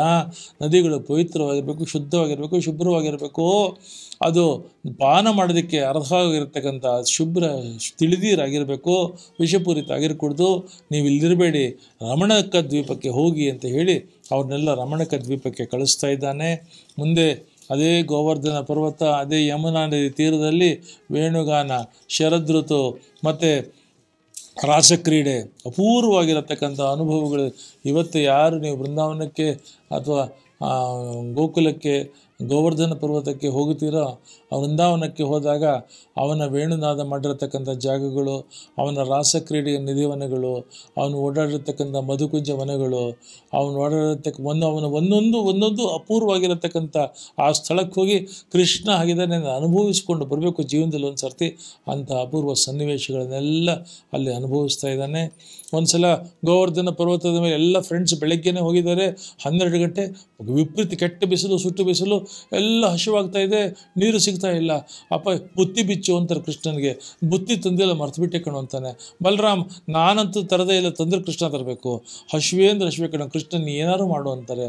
ಕೃಷ್ಣ ಹೇಳ್ತಾನೆ, ಅಲ್ಲಿ ನೋಡಿ ಹೊಗೆ ಕಾಣ್ತಾ ಇದೆಯಾ? ಹೌದು. ಅಲ್ಲಿ ಹೋಗಿ ಋಷಿಮುನಿಗಳು ನನಗೋಸ್ಕರ ಒಂದು ಯಾಗ ಮಾಡ್ತಾ ಇದ್ದಾರೆ. ಅವ್ರಿಗೆ ಹೇಳಿ ಕೃಷ್ಣನಿಗೆ ಬಲರಾಮಂಗೆ ಹಸಿವೆ ಅಂತೆ, ತುಂಬ ಹಸಿವೆ ಅಂತೆ, ನೋಡಿ ಅಲ್ಲಿ ಕೂತಿದ್ದಾರೆ ಅಂತ ತೋರಿಸು, ಒಂದು ಹೆಜ್ಜೆ ಮುಂದೆ ಕೇಳೋಕ್ಕಾಗ್ತಿಲ್ವಂತೆ, ಏನಾದರೂ ಕೊಡಿ ಅಂತ ಕೇಳು. ಅವ್ರು ನಮಗೇ ಯಜ್ಞ ಮಾಡ್ತಿರೋದು, ಹಣ್ಣು ಫಲನೋ ಏನು ಕೊಟ್ಟರೆ ಅದನ್ನೆಲ್ಲ ಹಂಚ್ಕೊಂಡು ತಿನ್ನೋಣ, ಹೋಗ್ಬಿಟ್ಟು ಬನ್ನಿ. ಎಲ್ಲ ಹೋದವು, ಮತ್ತು ಕೆಟ್ಟ ಮಗ ಹಾಕ್ಕೊಂಡು ಬಂದರು. ಯಾಕರೋ ಏನೂ ತರಲಿಲ್ಲ.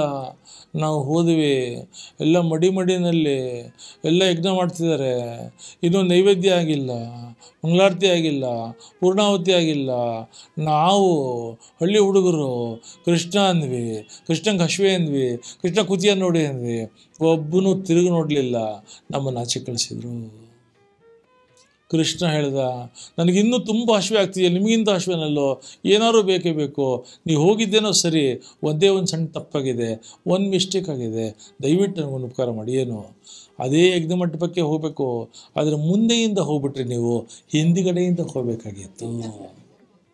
ಯಾಕೋ? ಹಿಂದುಗಡೆ ಹಿತ್ತಲು ತಡಕೆ ತೆಕ್ಕೊಂಡು ಒಳಗಡೆ ಹೋದರೆ ನೀವು, ಆ ವಿಪ್ರ ಪತ್ನಿಯರು ಆ ನೈವೇದ್ಯಕ್ಕಾಗಿ ಭಕ್ಷ್ಯವನ್ನು, ಭೋಜ್ಯವನ್ನು, ಪೇಯವನ್ನು, ಲೇಹ್ಯವನ್ನು, ಶಾಖಗಳನ್ನು, ವಿಧ ವಿಧ ಅಡುಗೆಗಳನ್ನು ಮಾಡ್ತಾಯಿದ್ದಾರೆ, ಮಡಿಲಲ್ಲಿ ಮಾಡ್ತಾಯಿದ್ದಾರೆ.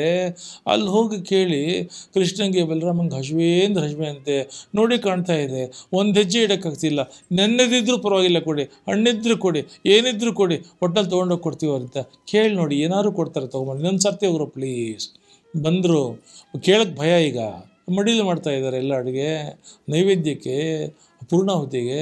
ಮತ್ತು ಅಲ್ಲಿ ಆದರೂ ಇವರೇ ಕೃಷ್ಣಂಗೆ ಹಸಿವೆ ಅಂತೆ ಕೃಷ್ಣಂಗೆ ಅಂತ ಮಾತಾಡ್ಕೊಂತಿದ್ದಾರೆ. ಕೇಳಿದ ತಕ್ಷಣ ಕೃಷ್ಣ ಎಲ್ಲಿ? ಎಲ್ಲ ಹೆಂಡ್ರು ಬಂದು ಅಲ್ಲಿ ನೋಡಿ ಅಲ್ಲಿ ಕೂತಿದ್ದಾರೆ. ಅಯ್ಯೋ ಕೃಷ್ಣನ ಏನಂತೆ? ಹಸಿವೆ ಅಂತೆ, ಏನಾದ್ರು ಬೇಕಂತೆ, ಕೃಷ್ಣಂಗೆ ಹಸಿವೆ ಅಂತ. ಅಷ್ಟೇ ಕೇಳಿದ್ದು. ಏನು ಅಡುಗೆಗಳನ್ನು ಮಾಡ್ತೀಯಾರೋ, ಭಕ್ಷ್ಯವನ್ನು, ಭೋಜ್ಯವನ್ನು, ಶಾಖವನ್ನು, ಲೇಹ್ಯವನ್ನು, ಪೇಯವನ್ನು, ವಿಧ ವಿಧವಾದ ತರಕಾರಿಗಳನ್ನ ಹಾಕೇನು ಮಾಡ್ತಿದ್ದಾರೆ, ಎಲ್ಲ ಹಾಗೆ ತಲೆ ಮೇಲೆ ಇಟ್ಕೊಂಡ್ರು.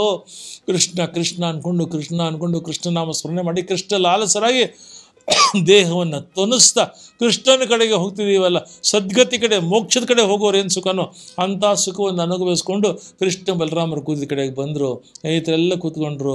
ಒಬ್ಬೊಬ್ಬರು ಕೃಷ್ಣನ ಹಣೆ, ಕೃಷ್ಣನ ಮುಖ ನೋಡ್ತಾ ಕೊಡ್ತಾ ಇದ್ದಾರೆ. ಕೃಷ್ಣ ತೊಗೊಳ್ತಾನೆ, ತಿಂಡಿ ತೊಗೊಂಡು ತಿನ್ನೋ ಹಾಗೆ ಮಾಡ್ತಾನೆ, ಸ್ನೇಹಿತರಿಗೆ ಕೊಡ್ತಾ ಇದ್ದಾನೆ. ಎಲ್ಲ ಊಟ ಮಾಡಿದರು. ಕಡೆಗೆ ಊಟ ಆಯಿತು ಕಣೆ, ನಿಮ್ಮ ಯಜಮಾನ್ರುಗಳೆಲ್ಲ ನೈವೇದ್ಯ ಟೈಮ್ ಬಂತು, ಕಾಯ್ತಾ ಇರ್ತಾರೆ, ಬೇಗ ಹೋಗ್ರಿ ಈಗ. ಅವ್ರು ನಗುತ್ತಾರೆ, ನಾವು ಹೋದರೆ ಸೇರಿಸ್ಕೊಳ್ತಾರ. ಮಡಿನಲ್ಲಿ ಅವರು ಎಲ್ಲ ಸಿದ್ಧ ಮಾಡ್ಕೊಂಡು ಯಜ್ಞ ಮಾಡ್ತಿರುವಾಗ ನಿಮ್ಮಂಥ ಹಳ್ಳಿ ಹುಡುಗರನ್ನ ಮುಟ್ಟಿ ಮೈಲಿಗೆ ಮಾಡ್ಕೊಂಡಿರ್ತಕ್ಕಂಥ ನಮ್ಮನ್ನು ಮತ್ತೆ ಸೇರಿಸ್ತಾರ? ನಾವು ಮಾಡಿರೋ ಅಡುಗೆ ನೈವೇದ್ಯಕ್ಕೆ ಉಪಯೋಗಿಸ್ತಾರ? ಆಗ ಅವನು ಹೇಳ್ತಾನೆ, ಅದೆಲ್ಲ ನಿಮಗೆ ಅತ್ತೆ ಮಾವ ಗಂಡ ಮಕ್ಕಳು ಎಲ್ಲ ಇದ್ದಾರೆ, ಜವಾಬ್ದಾರಿ ಬಿಡಬೇಡಿ, ಹೋಗಿ. ನಾವು ಹೋದರೆ ಸೇರಿಸಲ್ಲ ಕಣೋ, ಅವಮಾನ ಮಾಡ್ತಾರೆ. ನೀವು ಹೋಗಿ ಗೌರವದಿಂದ ಪ್ರೀತಿಯಿಂದ ನಿಮ್ಮನ್ನು ಸ್ವೀಕಾರ ಮಾಡೋ ಹಾಗೆ ಮಾಡ್ತೀನಿ. ಅಷ್ಟೇ ಅಲ್ಲ ಅವ್ರು ಹೇಳ್ತಾರೆ, ನಿನ್ನನ್ನು ಬಿಟ್ಟು ಹೋಗೋಕ್ಕಾಗಲ್ಲ ಕಣೋ, ನಿನ್ನ ನೋಡಿದ್ದೀವಿ, ಇನ್ಯಾರೂ ಬೇಕಿಲ್ಲ, ಇನ್ಯಾರು ನೋಡಬೇಕು ಅನ್ಸೋದಿಲ್ಲ, ಕಣ್ಣು ಬೇಡ ಕಣ್ಣು ತೊಗೊಂಬಿಡು ಕಣೋ. ಆ ಕೃಷ್ಣ ಹೇಳ್ತಾನೆ, ನಾನು ನೋಡಬೇಕು ಅಂತ ಆಸೆನೇ ಅಂದರೆ ಅದು ಬಿಟ್ಟರೆ ಬೇರೆ ಇನ್ನೇನು ಆಸೆ ಇದೆಯೋ ಏನೂ ಇಲ್ಲ. ಹಾಗಿದ್ರೆ ಒಂದು ಕೆಲಸ ಮಾಡಿ, ನಾನು ಹೇಳ್ದಾಗ ಕೇಳಿ, ಹೋಗಿ ನಿಮ್ಮ ಗಂಡಂದ್ರು ನಿಮ್ಮ ಸಂಸಾರದ ಜೊತೆ ಇರಿ. ನನ್ನ ನೋಡಲೇಬೇಕು ಅಂತ ಉತ್ಕಟವಾಗಿರತಕ್ಕಂಥ ಆಕಾಂಕ್ಷೆ ಯಾವಾಗ ಬರುತ್ತೋ ಹೊರಗಣ್ಣ ಮುಚ್ಕೊಳ್ಳಿ, ಒಳಗಣ್ಣ ಬಿಚ್ಕೊಳ್ಳಿ, ಕೃಷ್ಣ ಅಂತನ್ನೇ ನೀವು ಒಳಗಡೆ ದರ್ಶನ ಕೊಡ್ತೀನಿ ಕಡೆ ನಾನು ಹೋಗ್ಬಿಟ್ಟು ಬಂದರೆ. ಆಗ ಎಲ್ಲರೂ ಬರ್ತಾರೆ. ಬಿಟ್ಟಿರಲಾರದ ಮನಸ್ಸಿನಿಂದ ಕೃಷ್ಣನ ಹಿಂದೆ ನೋಡ್ತಾ ನೋಡ್ತಾ ನೋಡ್ತಾ ದೇಹ ಮಾತ್ರ ಮುಂದೆ, ಮುಖ ಕಣ್ಣು ಎಲ್ಲ ಅವನ್ನೇ ನೋಡ್ತಾ ಇದೆ. ಬರ್ತಾರೆ. ಬಂದರೆ ಯಜ್ಞ ಮಂಟಪದ ಹತ್ರ ಏನಾಗಿದೆ, ಎಲ್ಲ ವಿಪ್ರೋತ್ತಮರು, ಋತ್ವಿಕರು, ಯಾಜ್ಞಿಕರು, ಪುರೋಹಿತರುಗಳು ಅಷ್ಟು ಜನನು ಆ ಯಜ್ಞ ಮಂಟಪದ ಮುಂಭಾಗದಲ್ಲಿ ಕೆಟ್ಟ ಮುಖ ಹಾಕ್ಕೊಂಡು ನಿಂತಿದ್ದಾರೆ. ಇವ್ರಿಗೆ ಭಯ, ಏನು ಬೈತಾರೋ ಏನೋ ಅಂತ. ಆಗ ಇವರೆಲ್ಲ ಬಂದ ತಕ್ಷಣ ಅವರೆಲ್ಲ ಹೇಳ್ತಾರೆ, ನಮ್ಮ ಪಾಂಡಿತ್ಯಕ್ಕೆ ಧಿಕ್ಕಾರ ಇರಲಿ, ನಮ್ಮ ಶಾಸ್ತ್ರ ಜ್ಞಾನಕ್ಕೆ ಧಿಕ್ಕಾರ ಇರಲಿ, ದೊಡ್ಡ ಕುಲ ಅಂತಂದ್ಬಿಟ್ಟು ಏನು ಮೆರಿತಾ ಇದ್ವಿ, ಗಂಡಸರು ಅಂತ ಏನು ದೊಡ್ಡಸ್ತಿಗೆ ತೋರಿಸ್ತಾ ಇದ್ವಿ, ಅದಕ್ಕೆ ಧಿಕ್ಕಾರ ಇರಲಿ, ಕರ್ಮದಲ್ಲಿ ನಾವೇ ಶ್ರೇಷ್ಠರು ಅಂತ ಏನು ಅಂದ್ಕೊಳ್ತಾ ಇದ್ವಿ, ಅದಕ್ಕೆ ಧಿಕ್ಕಾರ ಇರಲಿ. ಎಲ್ಲ ವ್ಯರ್ಥ ರೀ. ದೇವರ ಕರೆ ಬಂದಾಗಲೂ ಅದನ್ನು ಕೇಳಿಸ್ಕೊಳ್ದೇ ಇರತಕ್ಕಂಥ ಕಿವುಡ ಪಾಪಿಗಳು ನಾವು. ನಿಮಗೆ ಏನು, ನಿಮಗೆ ಶಾಸ್ತ್ರವ, ಉಪನಿಷತ್ತ, ವೇದನ, ಪೌರೋಹಿತ್ಯನ, ಶ್ರುತಿಗಳ ಏನೂ ಇಲ್ಲ ಇರತಕ್ಕಂಥ ನಿಮ್ಗೆ ಒಂದೇ ಗೊತ್ತು, ಕೃಷ್ಣ, ಅವನ ಮೇಲಿರೋ ಭಕ್ತಿ, ಅದೆರಡು ಗೊತ್ತು. ನಮ್ಗೆ ಅದೆರಡು ಬಿಟ್ಟು ಇನ್ನೆಲ್ಲ ಗೊತ್ತು. ನಿಮಗೆ ಯಾವ ಸಂಸ್ಕಾರ, ನಿಮಗೆ ಯಾವ ವೇದಾಧ್ಯಯನ, ನಿಮಗೆ ಯಾವ ಗುರುಕುಲವಾಸ, ಏನು ಜಪ, ಏನು ಶೌಚ, ಏನು ಯಜ್ಞ, ಏನೂ ಇಲ್ಲ. ಆದರೆ ಇದೆಲ್ಲದರ ಅಂತಿಮವಾಗಿರತಕ್ಕಂಥ ಫಲ ಯಾವುದು, ಅದು ಚೆನ್ನಾಗಿ ತಿಳ್ಕೊಂಬಿಟ್ಟಿದ್ರಿ ನೀವು. ಆದರೂ ಕೂಡ ನಾವೇ ಗ್ರೇಟ್ ಕಂಡ್ರೆ. ಯಾಕೆ? ಕೃಷ್ಣನ ಅನುಗ್ರಹ ಪಡ್ಕೊಂಡು ಕೃಷ್ಣ ದರ್ಶನರಾಗಿ ಬಂದಿರತಕ್ಕಂಥ ಹೆಂಡತಿಯರ ಗಂಡಂದ್ರೆ ನಾವನ್ನ ಹೆಮ್ಮೆ ಕಣೆ ನಮ್ದು.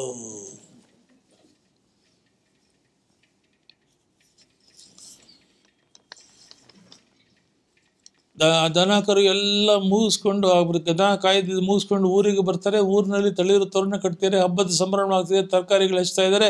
ಏನು ಸೆಲೆಬ್ರೇಷನ್, ಏನು ಫೆಸ್ಟಿವಲ್ ಅಂತ ಕೇಳಿದ ಕೃಷ್ಣ ಅಪ್ಪನ್ನ.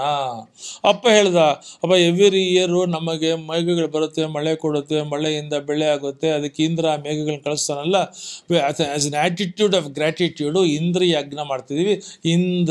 ಇಂದ್ರ ಸೆಲೆಬ್ರೇಷನ್, ಇಂದ್ರೋತ್ಸವ. ಕೃಷ್ಣ ಹೇಳ್ದ, ನೀವೇನು ಇಂದ್ರೋತ್ಸವ ಮಾಡೋದು ಕರೆವು, ಆದರೆ ಏನಾದರೆ ನೋಡ್ರಿ, ನಾನು ನಮಗೆ ಗೊತ್ತಿರೋ ಹಾಗೆ ಹಸುಗಳನ್ನ, ದನಗಳನ್ನ ಕರ್ಕೊಂಡೋಗಿ, ಕರುಗಳನ್ನ ಕರ್ಕೊಂಡೋಗಿ ಗೋವರ್ಧನ ಪರ್ವತದಲ್ಲಿ ಹುಲ್ಲು ಮೇಯಿಸ್ತೀನಿ. ಗೋವರ್ಧನ ಪರ್ವತ ನಮಗೆ ಆಶ್ರಯ ಕೊಟ್ಟಿದೆ, ನೆಲ ಕೊಟ್ಟಿದೆ, ಹುಲ್ಲು ಕೊಟ್ಟಿದೆ. ಆ ಹುಲ್ಲು ತಿನ್ಕೊಂಡು ಹಸುಗಳು ಸಮೃದ್ಧ ಆಗಿವೆ, ಹಸುಗಳು ಹಾಲು ಕೊಟ್ಟಿವೆ, ಹಾಲಿನಿಂದ ಮೊಸರು, ಬೆಣ್ಣೆ, ಆ ಮೊಸರು, ಬೆಣ್ಣೆ, ಹಾಲು ಮಾರ್ಕೊಂಡು ಮಧುರೆಯಲ್ಲಿ ನಾವು ದುಡ್ಡು ಕಾಸು ವ್ಯಾಪಾರ ನಾವು ಸುಖವಾಗಿದ್ದೀವಿ, ನಗುತ್ತಾ ಇದ್ದೀವಿ, ಹ್ಯಾಪಿಯಾಗಿದ್ದೀವಿ. ಇದಕ್ಕೆ ನಮಗೆ ನೇರವಾಗಿ ಕಾಣ್ತಾ ಇರತಕ್ಕಂಥ ಕಾರಣ ಗೋವರ್ಧನ ಪರ್ವತ. ಅದಕ್ಕೆ ನಾವು ಪೂಜೆ ಮಾಡಬೇಕು, ಅದಕ್ಕೆ ಕೃತಜ್ಞತೆ ಅರ್ಪಿಸ್ಬೇಕು. ಅದಕ್ಕೆ ಈ ವರ್ಷ ಇಂದ್ರೋತ್ಸವ ಕ್ಯಾನ್ಸಲ್ ಮಾಡಿ ಆ ಬೋರ್ಡ್ ತೆಗೆದು ಪಕ್ಕಕ್ಕಿಡಿ, ಹೊಸ ಬ್ಯಾನರ್ ಬರ್ಸೋಣ, ಗೋವರ್ಧನ ಉತ್ಸವ ಅಂತ ಮಾಡೋಣ. ಕರೆಕ್ಟಾಗಿದೆಯಲ್ಲ ಅಂತ ದೊಡ್ಡವ್ರಿಗೆ ಅನ್ನಿಸ್ತು. ಆಯಿತು, ಇಂದ್ರೋತ್ಸವ ತೆಗೆದ್ರು, ಗೋವರ್ಧನ ಪೂಜೆ ಮಾಡಿದ್ರು. ಇಂದ್ರ ಕಾಯ್ತಾ ಇದ್ದಾನೆ, ಅವ್ರ ಕಮಿಟಿನವರು ಇನ್ವಿಟೇಷನ್ ತೊಗೊಂಡು ಬರ್ತಾರೆ ಅಂತ ಕಾಯ್ತಿದ್ದಾನೆ. ಬರಲೇ ಇಲ್ಲ. ಕೇಳ್ದ, ಅಯ್ಯೋ ಇನ್ನೇನು ಇನ್ವಿಟೇಷನ್ನು, ಆಗಲಿ ನಡೆದೋಗ್ತಾ ಇದೆ ಫಂಕ್ಷನ್ನು, ಏನಾಗ್ತಿದೆ? ಗೋವರ್ಧನಕ್ಕೆ ಉತ್ಸವ ಮಾಡ್ತಾ ಇದ್ದಾರೆ, ನಿನ್ನ ಉತ್ಸವ ಕ್ಯಾನ್ಸಲ್ ಅಂತ ತೆಗೆದಾಕಿದ್ದಾರೆ. ವಿಚಿತ್ರ ಕೋಪ ಬಂತು. ಮೇಘಗಳನ್ನು ಕರೆದ, ಗೋವರ್ಧನ ಪ್ರಾಂತ್ಯಕ್ಕೆ ಹೋಗಿ ವೃಂದಾವನದಲ್ಲಿ ಭಯಂಕರವಾದ ಮಳೆ ಸುರಿಸಿ ಜಲಪ್ರಳಯ ಮಾಡಿ ಎಲ್ಲ ಕೊಚ್ಕೊಂಡೋಗ್ಬೇಕು, ಒಬ್ಬರು ಕುಡಿದು ಹಾಗೆ ಮಾಡಿಬಿಟ್ಟು ಬನ್ನಿ. ಗುಡುಗು ಸಿಡಿಲು ಮಿಂಚಿನಂತೆ ಬಂದು ಆನೆಕಲ್ಲಿನ ಮಳೆಗಳನ್ನು, ಕುಂಭದ್ರೋಣದ ಮಳೆ ಕರೆದು ಜಲಪ್ರಳಯ ಆಯಿತು. ಜನ ಇಲ್ಲಕ್ಕಾಗದೆ ವೃದ್ಧರು, ಹೆಂಗಸರು, ಗೋಪಿಯರು ಎಲ್ಲ ಕೃಷ್ಣ ಕೃಷ್ಣ ಪ್ರಾಣ ಹೋಗ್ತದೆ ಕಣ್ಣು, ಎಲ್ಲಿದ್ಯೋ ಕಣ್ಣು ಬಿಡೋಕ್ಕಾಗ್ತಾ ಇಲ್ಲ. ಆಗ ಕೃಷ್ಣ ಎಲ್ಲರೂ ಒಂದು ಕಡೆಗೆ ಬನ್ನಿ ಎಂದ. ಎಲ್ಲ ಗಂಡಸರು, ಹೆಂಗಸರು, ಗೋಪಿಯರು, ಗೋವುಗಳು, ಕರುಗಳು ಎಲ್ಲರನ್ನೂ ಒಂದೇ ಕಡೆ ಕರೆದ. ಒಂದು ಕ್ಷಣ ಕಣ್ಣು ಮುಚ್ಚಿಕೊಳ್ಳಿ ಅಂತಂದ. ಎಲ್ಲ ಒಂದು ಕ್ಷಣ ಕಣ್ಣು ಮುಚ್ಚಿದ್ರು. ತನ್ನ ಕಾಲಿನ ಕಿರು ಬೆರಳಿನ ಕಡೆಯಿಂದ ಕೊನೆಯಿಂದ ಅದರ ಮನೆಯಿಂದ ಇಡೀ ಗೋವರ್ಧನ ಪರ್ವತವನ್ನು ಒಂದ್ಸಲ ಮೀಟದ. ಇಡೀ ಗೋವರ್ಧನ ಪರ್ವತ ಆಕಾಶಕ್ಕೆ ಹೋಯಿತು. ಆಕಾಶಕ್ಕೆ ಹೋಗಿ ಚಿಮ್ಮಿಕೊಂಡು ಹೋಗಿ ಬಂತು ಕೆಳಗೆ. ಬಂದಾಗ ತನ್ನ ಕೈಯಿನ ಕಿರು ಬೆರಳನ್ನು ಇಟ್ಟ. ಕಿರು ಬೆರಳಿನ ಮೇಲೆ ಗೋವರ್ಧನ ಪರ್ವತ ನಿಂತುಕೊಳ್ತು. ಆ ಪರ್ವತದ ಕೆಳಗಡೆ ಅದೇ ಒಂದು ಛತ್ರಿ ಥರ ನಿಂತುಕೊಳ್ತು. ಅದರ ಕೆಳಗಡೆ ನೆರಳು, ಸಂಪೂರ್ಣ ನೆರಳಿತ್ತು. ಎಲ್ಲ ಇಲ್ಲಿ ಬನ್ನಿ ಅಂತಂದ. ಗೋವರ್ಧನ ಪರ್ವತದ ಕೆಳಗಡೆ ಬಂದರು. 7 ಹಗಲು 7 ರಾತ್ರಿ ಕುಂಭದ್ರೋಣದ ಮಳೆ ಹೊಡೆದು ಮೇಘಗಳೆಲ್ಲ ಕರೆಗೆ ನೀರಾಗಿ ಆಯಾಸ ಆಗಿ ಕಡೆಗೆ ನಿರ್ವೀರ್ಯವಾಗಿ ಇಂದ್ರನ ಹೋಗಿ ದಪ್ಪಂತ ಬಿದ್ದು ಇನ್ನಾಗಲ್ಲ ನಮ್ಮ ಕೈಯಲ್ಲಿ. ಆಗ ಇಂದ್ರನಿಗೆ ಗೊತ್ತಾಯಿತು ಕೃಷ್ಣ ಯಾರು ಅಂತ. ಕೃಷ್ಣ ಗೋವರ್ಧನ ಗಿರಿಧಾರಿಯಾಗಿರತಕ್ಕಂಥ ಕೃಷ್ಣನ ಹತ್ರ ನಾಚಿ ನೀರಾಗಿ ಕರಗೋಗಿರತಕ್ಕಂಥ ಇಂದ್ರ ಆ ಗೋವರ್ಧನ ಪರ್ವತದ ಹತ್ತಿರಕ್ಕೇನೆ ಅಮೃತವನ್ನು ದೇವಲೋಕದಿಂದ ತಂದು ಕಾಮಧೇನುವನ್ನು ಕರ್ಕೊಂಡು ಬಂದು ರತ್ನಾಭರಣಗಳನ್ನು ತಂದು ಕೃಷ್ಣನಿಗೆ, ಗೋವರ್ಧನಧಾರಿಯಾಗಿರತಕ್ಕಂಥ ಕೃಷ್ಣನಿಗೆ ಅಮೃತದಿಂದ ಅಭಿಷೇಕ ಮಾಡಿ ರತ್ನಾಭಿಷೇಕವನ್ನು ಮಾಡಿ ಗೋವಿಂದ ಅನ್ನತಕ್ಕಂಥ ಪ್ರಶಸ್ತಿಯನ್ನು ಕೊಟ್ಟ. ಅವತ್ತರಿಂದ ಕೃಷ್ಣನಿಗೆ ಗೋವಿಂದ ಅಂತ ಹೆಸರು ಬಂದಿದ್ದು. ಗೋವರ್ಧನ ಗಿರಿಧಾರಿಯಾದ್ದರಿಂದ ಗೋವಿಂದ ಅಂತ ಹೆಸರು ಬಂತು. ಈ ನಡುವೆ ಪ್ರಳಂಬಾಸುರ ಅಪಕ ಎಲ್ಲ ರಾಕ್ಷಸರು ಬಂದವರು ಯಾರೂ ವಾಪಸ್ ಹೋಗಲಿಲ್ಲ ಕಂಸನ ಹತ್ರ. ಕಡೆಗೆ ನಾರದರು ಬಂದರು, ಕಂಸನಿಗೆ ಬುದ್ಧಿ ಹೇಳಿ, ನೀನಿನ್ನ 1000 ಜನನ ಕಳಿಸೋ, ಒಬ್ಬರು ವಾಪಸ್ ಬರೋದಿಲ್ಲ. ಏನು ಮಾಡಲಿ ಸ್ವಾಮಿ, ಕೃಷ್ಣ ಬಲರಾಮರ ಹತ್ರ ನೀನು ಕಳಿಸೋದಲ್ಲ, ಅವರಿಬ್ಬರನ್ನ ಇಲ್ಲೇ ಕರೆಸ್ಕೊಂಡ್ಬಿಡು, ಮುಗಿಸ್ಬಿಡು ಚಿತಾವಣೆ ಮಾಡಿದರು. ಹೇಗೆ ಕರೆಸ್ಕೊಂಬೋದು? ಅಕ್ರೂರನ್ನು ಕಳಿಸು, ದಂದೂರ್ ಹಬ್ಬ ಅಂತ ಹೇಳು, ಇನ್ವಿಟೇಷನ್ ಕೊಡು, ಕಮೆಂಡ್ ಅಂತ ಹೇಳು, ತಕ್ಷಣ ಬರಬೇಕು ಅನ್ನೋ, ನಿಂದೆ ಬಂಗಾರ ಹತ್ರ ಕಳಿಸು, ಅದರಲ್ಲೇ ಕರ್ಕೊಂಬ ಅಂತನೋ. ಹಾಗೇ ಕರ್ಕೊಂಬಂದರು. ಗೋಪಿಯರೆಲ್ಲ ಅಳುತ್ತಾರೆ. ಮಾನ ನಿಧಿ ಶ್ರೀಕೃಷ್ಣ ಮಧುರೆಗೆ ಹೋಗುವನಂತೆ. ಏನು ಗತಿಯಮ್ಮ ಇನ್ನು ನಮಗೆ, ಹೇಗೆ ಬಿಟ್ಟಿರೋದು? ಕಡೆಗೆ ಇವನೇ ಐಡಿಯಾ ಮಾಡಿ, ಕೃಷ್ಣ ಬೆಳಗಿನ ಜಾಮ 3:30 ಗಂಟೆಗೆ ಎಲ್ಲ ಮಲಗಿದ್ದಾಗ ನಿಶ್ಶಬ್ದವಾಗಿ ರಥೆಲ್ಲ ಹೊಟ್ಟೋಗೋಣ ಕ್ರೂರ ಅಂತ ಹೇಳಿ 3:30 ಗಂಟೆಗೆ ಕೃಷ್ಣ ಬಲರಾಮ ಕ್ರೂರ ರಥದಲ್ಲಿ ಬರ್ತಾ ಇರುವಾಗ ಊರ ಹೊರಗೆ ಇನ್ನೇನು ಬರಬೇಕು ಅಷ್ಟೊತ್ತಿಗೆ ಎಲ್ಲ ಗೋಪಿಯರು ಅಳುತ್ತಾ ಒಬ್ಬರು ಕೈ ಒಬ್ಬರು ಹಿಡ್ಕೊಂಡು ಅಡ್ಡಗಟ್ಟಿ ನಿಂತು ಬಿಟ್ಟಿದ್ದಾರೆ.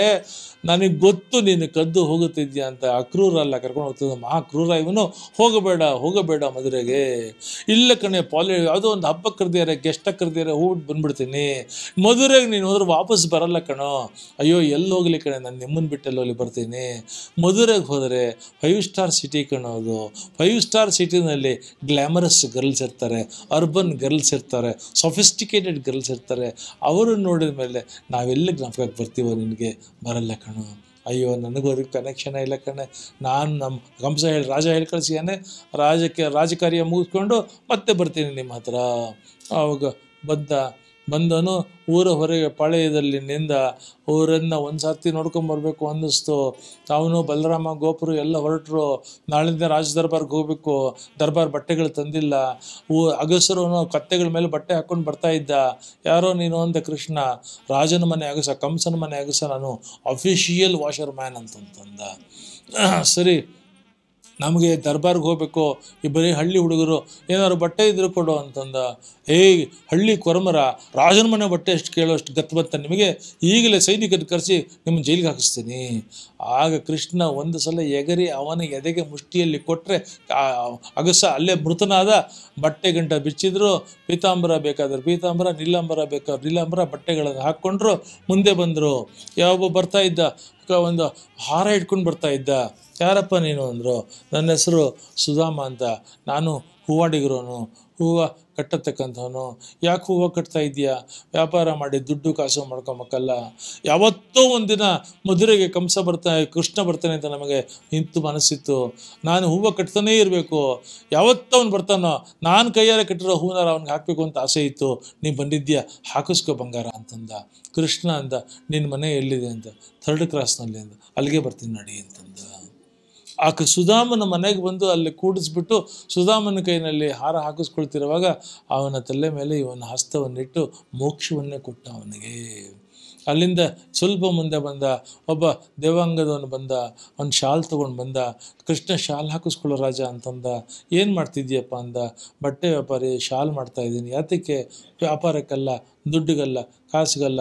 ನನ್ನ ಜೀವನದಲ್ಲಿ ಯಾವತ್ತೋ ಒಂದಿನ ಈ ಜನ್ಮ ಇರೋವಾಗ, ಈ ದೇಹ ಇರೋವಾಗ ಕೃಷ್ಣ ಬರ್ತಾನೆ. ನಾನು ಕೈಯಾರ ಮಾಡಿರ್ತಕ್ಕಂಥ ಶಾಲ್ ಹೊದಿಸ್ಬೇಕು ಅಂತ ಹೊದಿಸ್ಕೋಪ್ಪ. ಹೊದಿಸ್ಕೊಂಡ. ಸ್ವಲ್ಪ ಮುಂದೆ ಬಂದ. ಒಬ್ಬಳು ಹೆಂಗಸು ವಿಕಾರವಾಗಿದ್ದಾಳೆ, ವಿರೂಪವಾಗಿದ್ದಾಳೆ, ವಕ್ರವಾಗಿದ್ದಾಳೆ, 3 ವಕ್ರದಿಂದ ಇದ್ದಾಳೆ. ಬರ್ತಾ ಇದ್ಲು, ನಿಲ್ಲಿಸಿದ್ಲು, ಕಣ್ಣಲ್ಲಿ ನೀರು ಬಂತು, ಹತ್ತಿರ ಬಂದ್ಲು. ನನಗೆ ಅವಕಾಶ ಕೊಡು. ಯಾತಕ್ಕೆ ಅಂತಂದ್ಲು. ಯಾರೇ ನೀನು ಅಂದ. ಸೈರಂಧ್ರಿ ಅಂದ್ಲು. ಯಾರಿಗೆ? ಕಂಸನಿಗೆ. ಏನು ಕೆಲಸ? ಅವನಿಗೆ ಗಂಧ ಚಂದನ ಎಲ್ಲ ಸುಗಂಧ ಮಾಡಿ ಅವನಿಗೆ ಮೈಗೆ ಪೂಸತಕ್ಕಂಥದ್ದು. ಇನ್ನೇನು ಮಾಡ್ತಿದ್ಯಾ? ನಾನು ಕಂಸನ ಮೇಲಿನ ಪ್ರೀತಿಯಿಂದ ಕೆಲಸ ಒಪ್ಪಿದ್ದಲ್ಲ. ಈ ಗಂಧ ಚಂದನ ಪರಿಮಳ ಸುಗಂಧ ಇದೆಲ್ಲ ಯಾಕೆ ಮಾಡ್ತಾ ಇದ್ದೆ ಅಂದರೆ, ಯಾವತ್ತೂ ಕೃಷ್ಣ ಬರ್ತಾನೆ ಅಂತ ನನ್ನ ಮನಸ್ಸು ಹೃದಯ ಚಿತ್ತ ಹೇಳ್ತಾ ಇತ್ತು. ಬಂದಾಗ ಈ ಕೈಯಿಂದ ಕೃಷ್ಣನ ದೇಹಕ್ಕೆ ಈ ಗಂಧ ಪೂಸ್ಬೇಕು ಅಂತ ಆಸೆ ಕಣೋ. ಬಂದಿದ್ಯೆ ಈಗ, ದಯವಿಟ್ಟು ಅವಕಾಶ ಕೊಡು. ನಿನ್ನ ಮುಟ್ಟಿ ಈ ಗಂಧ ಪೂಸ್ತೀನಿ ಬರ್ತೀನಿ ಕಣೋ. ಹತ್ರ ಬಂದ್ಲು, ಹಾಕು ಅಂತಂದ. ಕಣ್ಣು ಮುಚ್ಕೊಂಡು ಸಮರ್ಪಣೆ ಮಾಡಿಕೊಂಡು ಕಣ್ಣಲ್ಲಿರು ತಂದ್ಕೊಂಡು ಗಂಧ ಪೂಸ್ತಾ ಇದ್ದಾಳೆ. ಅವಳು ನೋಡ್ದ 3 ವಕ್ರ ತ್ರಿವಕ್ರೆ ವಿಕಾರವಾಗಿದ್ದಾಳೆ. ಇವನ ಕೈಯನ್ನು ಅವಳ ಹಣೆ ಮೇಲಿಟ್ಟ, ಇನ್ನೊಂದು ಕೈಯನ್ನು ಇಲ್ಲಿಟ್ಕೊಂಡ, ಅವಳ ಅಂಗಾಲ ಮೇಲೆ ಅವನ ಅಂಗಾಲಿಟ್ಟ, ಒಂದು ನೆಟಿಗೆ ತೆಗೆದ ಮರುಕ್ಷಣದಲ್ಲೇ ಸುರಸುಂದರಿ ಜಗದೇಕ ಸುಂದರಿ ಆದಳು. ಪರಮ ಸುಂದರಿ ಆಗಿದ್ಯಾ ಅಂದ. ಅವಳು ಹೇಳಿದ್ಲು, ಈ ಸೌಂದರ್ಯ, ಈ ಆಕರ್ಷಣೆ, ಯೌವನ ನೀ ಕೊಟ್ಟಿದ್ದಲ್ವ ಅಪ್ಪ, ಬಾ ನಿನಗೆ ಸಮರ್ಪಣೆ ಮಾಡಬೇಕು, ಮನೆಗೆ ಬಾ ಅಂತಂದ್ಲು. ಕಡೆಗೆ ಅವನು ಈಗಲ್ಲ, ಬಂದ ಕಾರ್ಯ ಮುಗಿದ ತಕ್ಷಣ ಬರ್ತೀನಿ ಅಂದ. ಕಂಸ ವಧೆ ಆದಮೇಲೆ ಅವಳ ಮನೆಗೆ ಹೋಗಿ ಅವಳು ಸಮರ್ಪಣೆ ಮಾಡಿಕೊಂಡ್ಲು.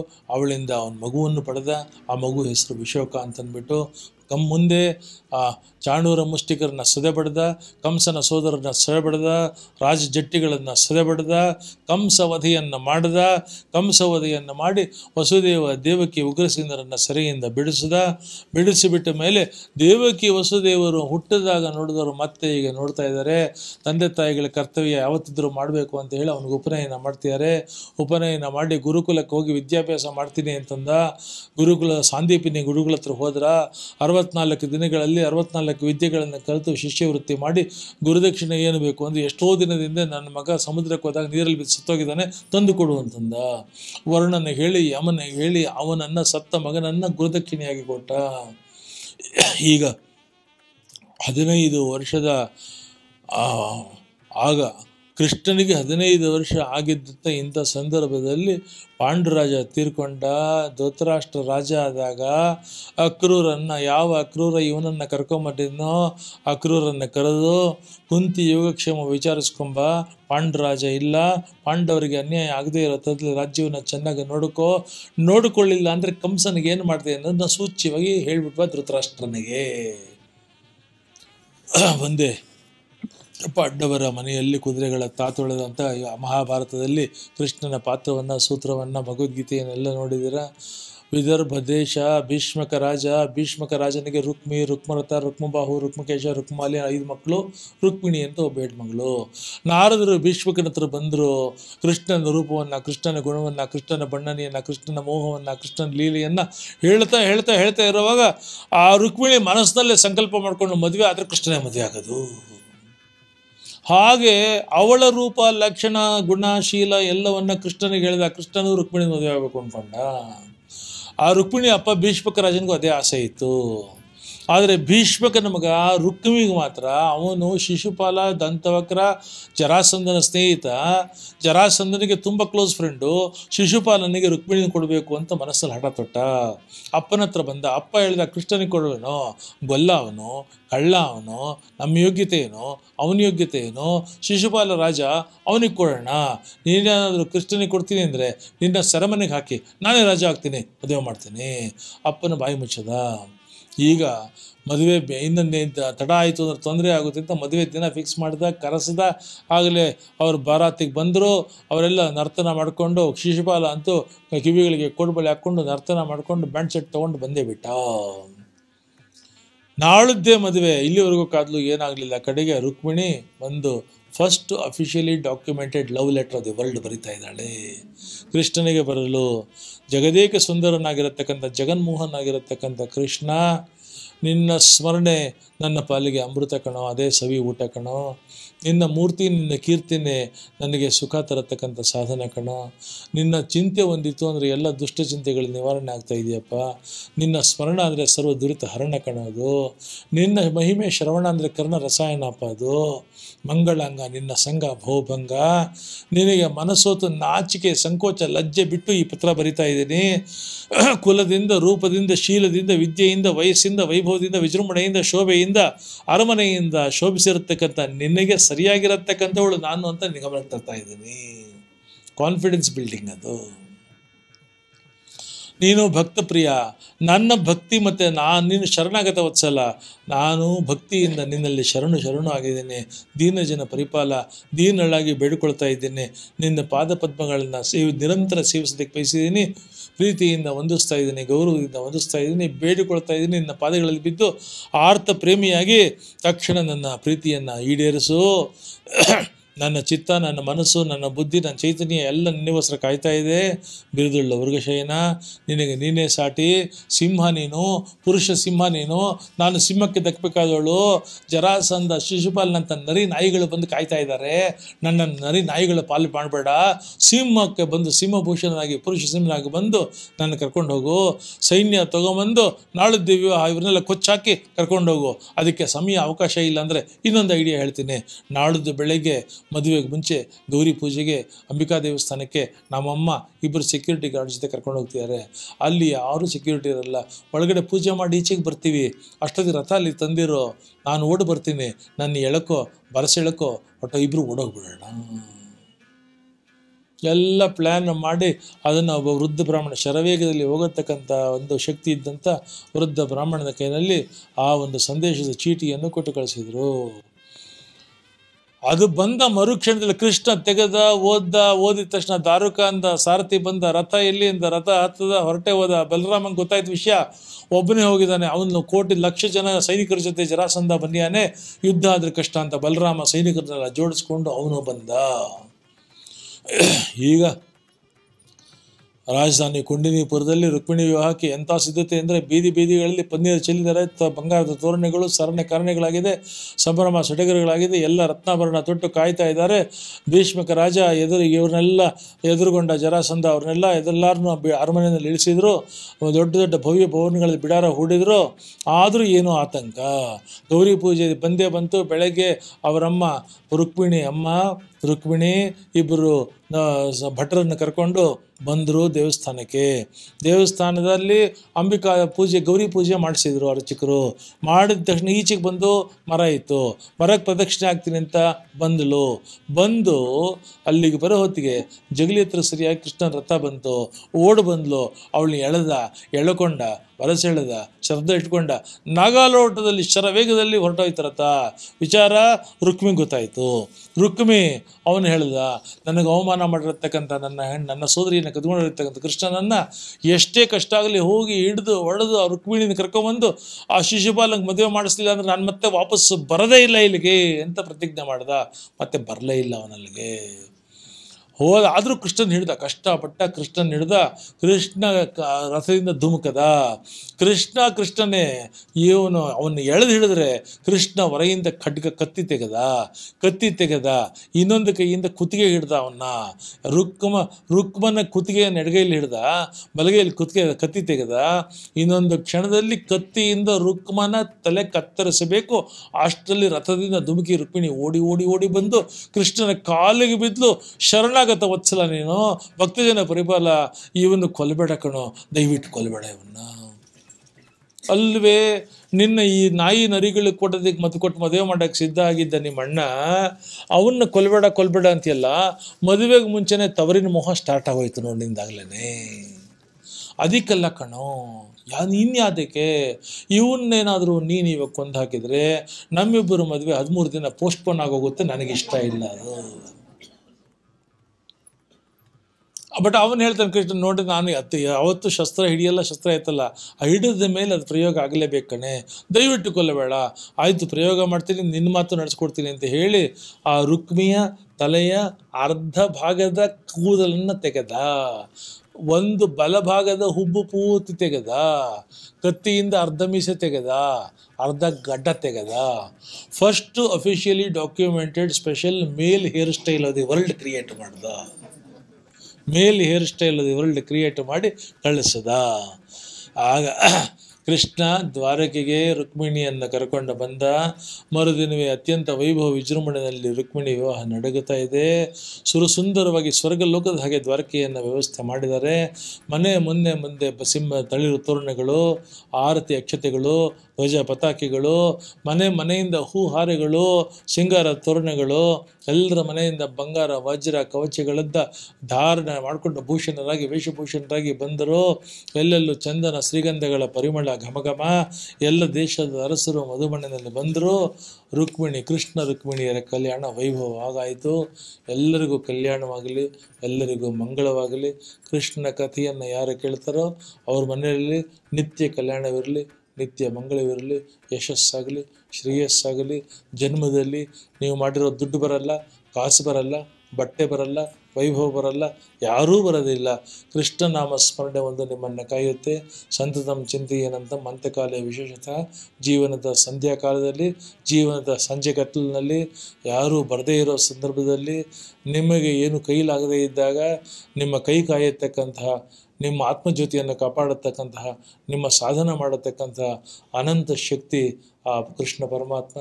ಅವನ ಸ್ಮರಣೆಯಿಂದ ನಿಮಗೆಲ್ರಿಗೂ ಯಶಸ್ಸಾಗಲಿ, ಶ್ರೇಯಸ್ಸಾಗಲಿ, ಆರೋಗ್ಯ ಬರಲಿ, ಆಯುಷ್ಯ ಬರಲಿ, ಭಾಗ್ಯ ಬರಲಿ, ಸೌಭಾಗ್ಯ ಬರಲಿ, ಮಕ್ಕಳಿಗೆ ಒಳ್ಳೆಯ ಸಂಸ್ಕಾರ ಆಗಲಿ, ನಿಮ್ಮ ಮನೆ ನಂದ ಗೋಕುಲವಾಗಿ ನಂದನವಾಗಿ ಬೆಳಗುತ್ತಾ ಇರಲಿ ಅನ್ನತಕ್ಕಂಥ ಆಶಯದಿಂದ ಈ ಒಂದು ಭಾಗವತ ಸಪ್ತಾಹವನ್ನು ಮಂಗಳ ಮಾಡ್ತಾ ಇದ್ದೀನಿ. ಒಂದೇ ನಾನೇನು ಕೇಳ್ಕೊಂಬೋದು, ಯಾವಾಗಲೂ ದೇವರ ಸ್ಮರಣೆಯಲ್ಲಿರ್ರಿ. ಅದೇ ಸ್ನಾನ, ಅದೇ ಮಡಿ, ಅದೇ ಹಿತ, ಅದೇ ಸುಖ.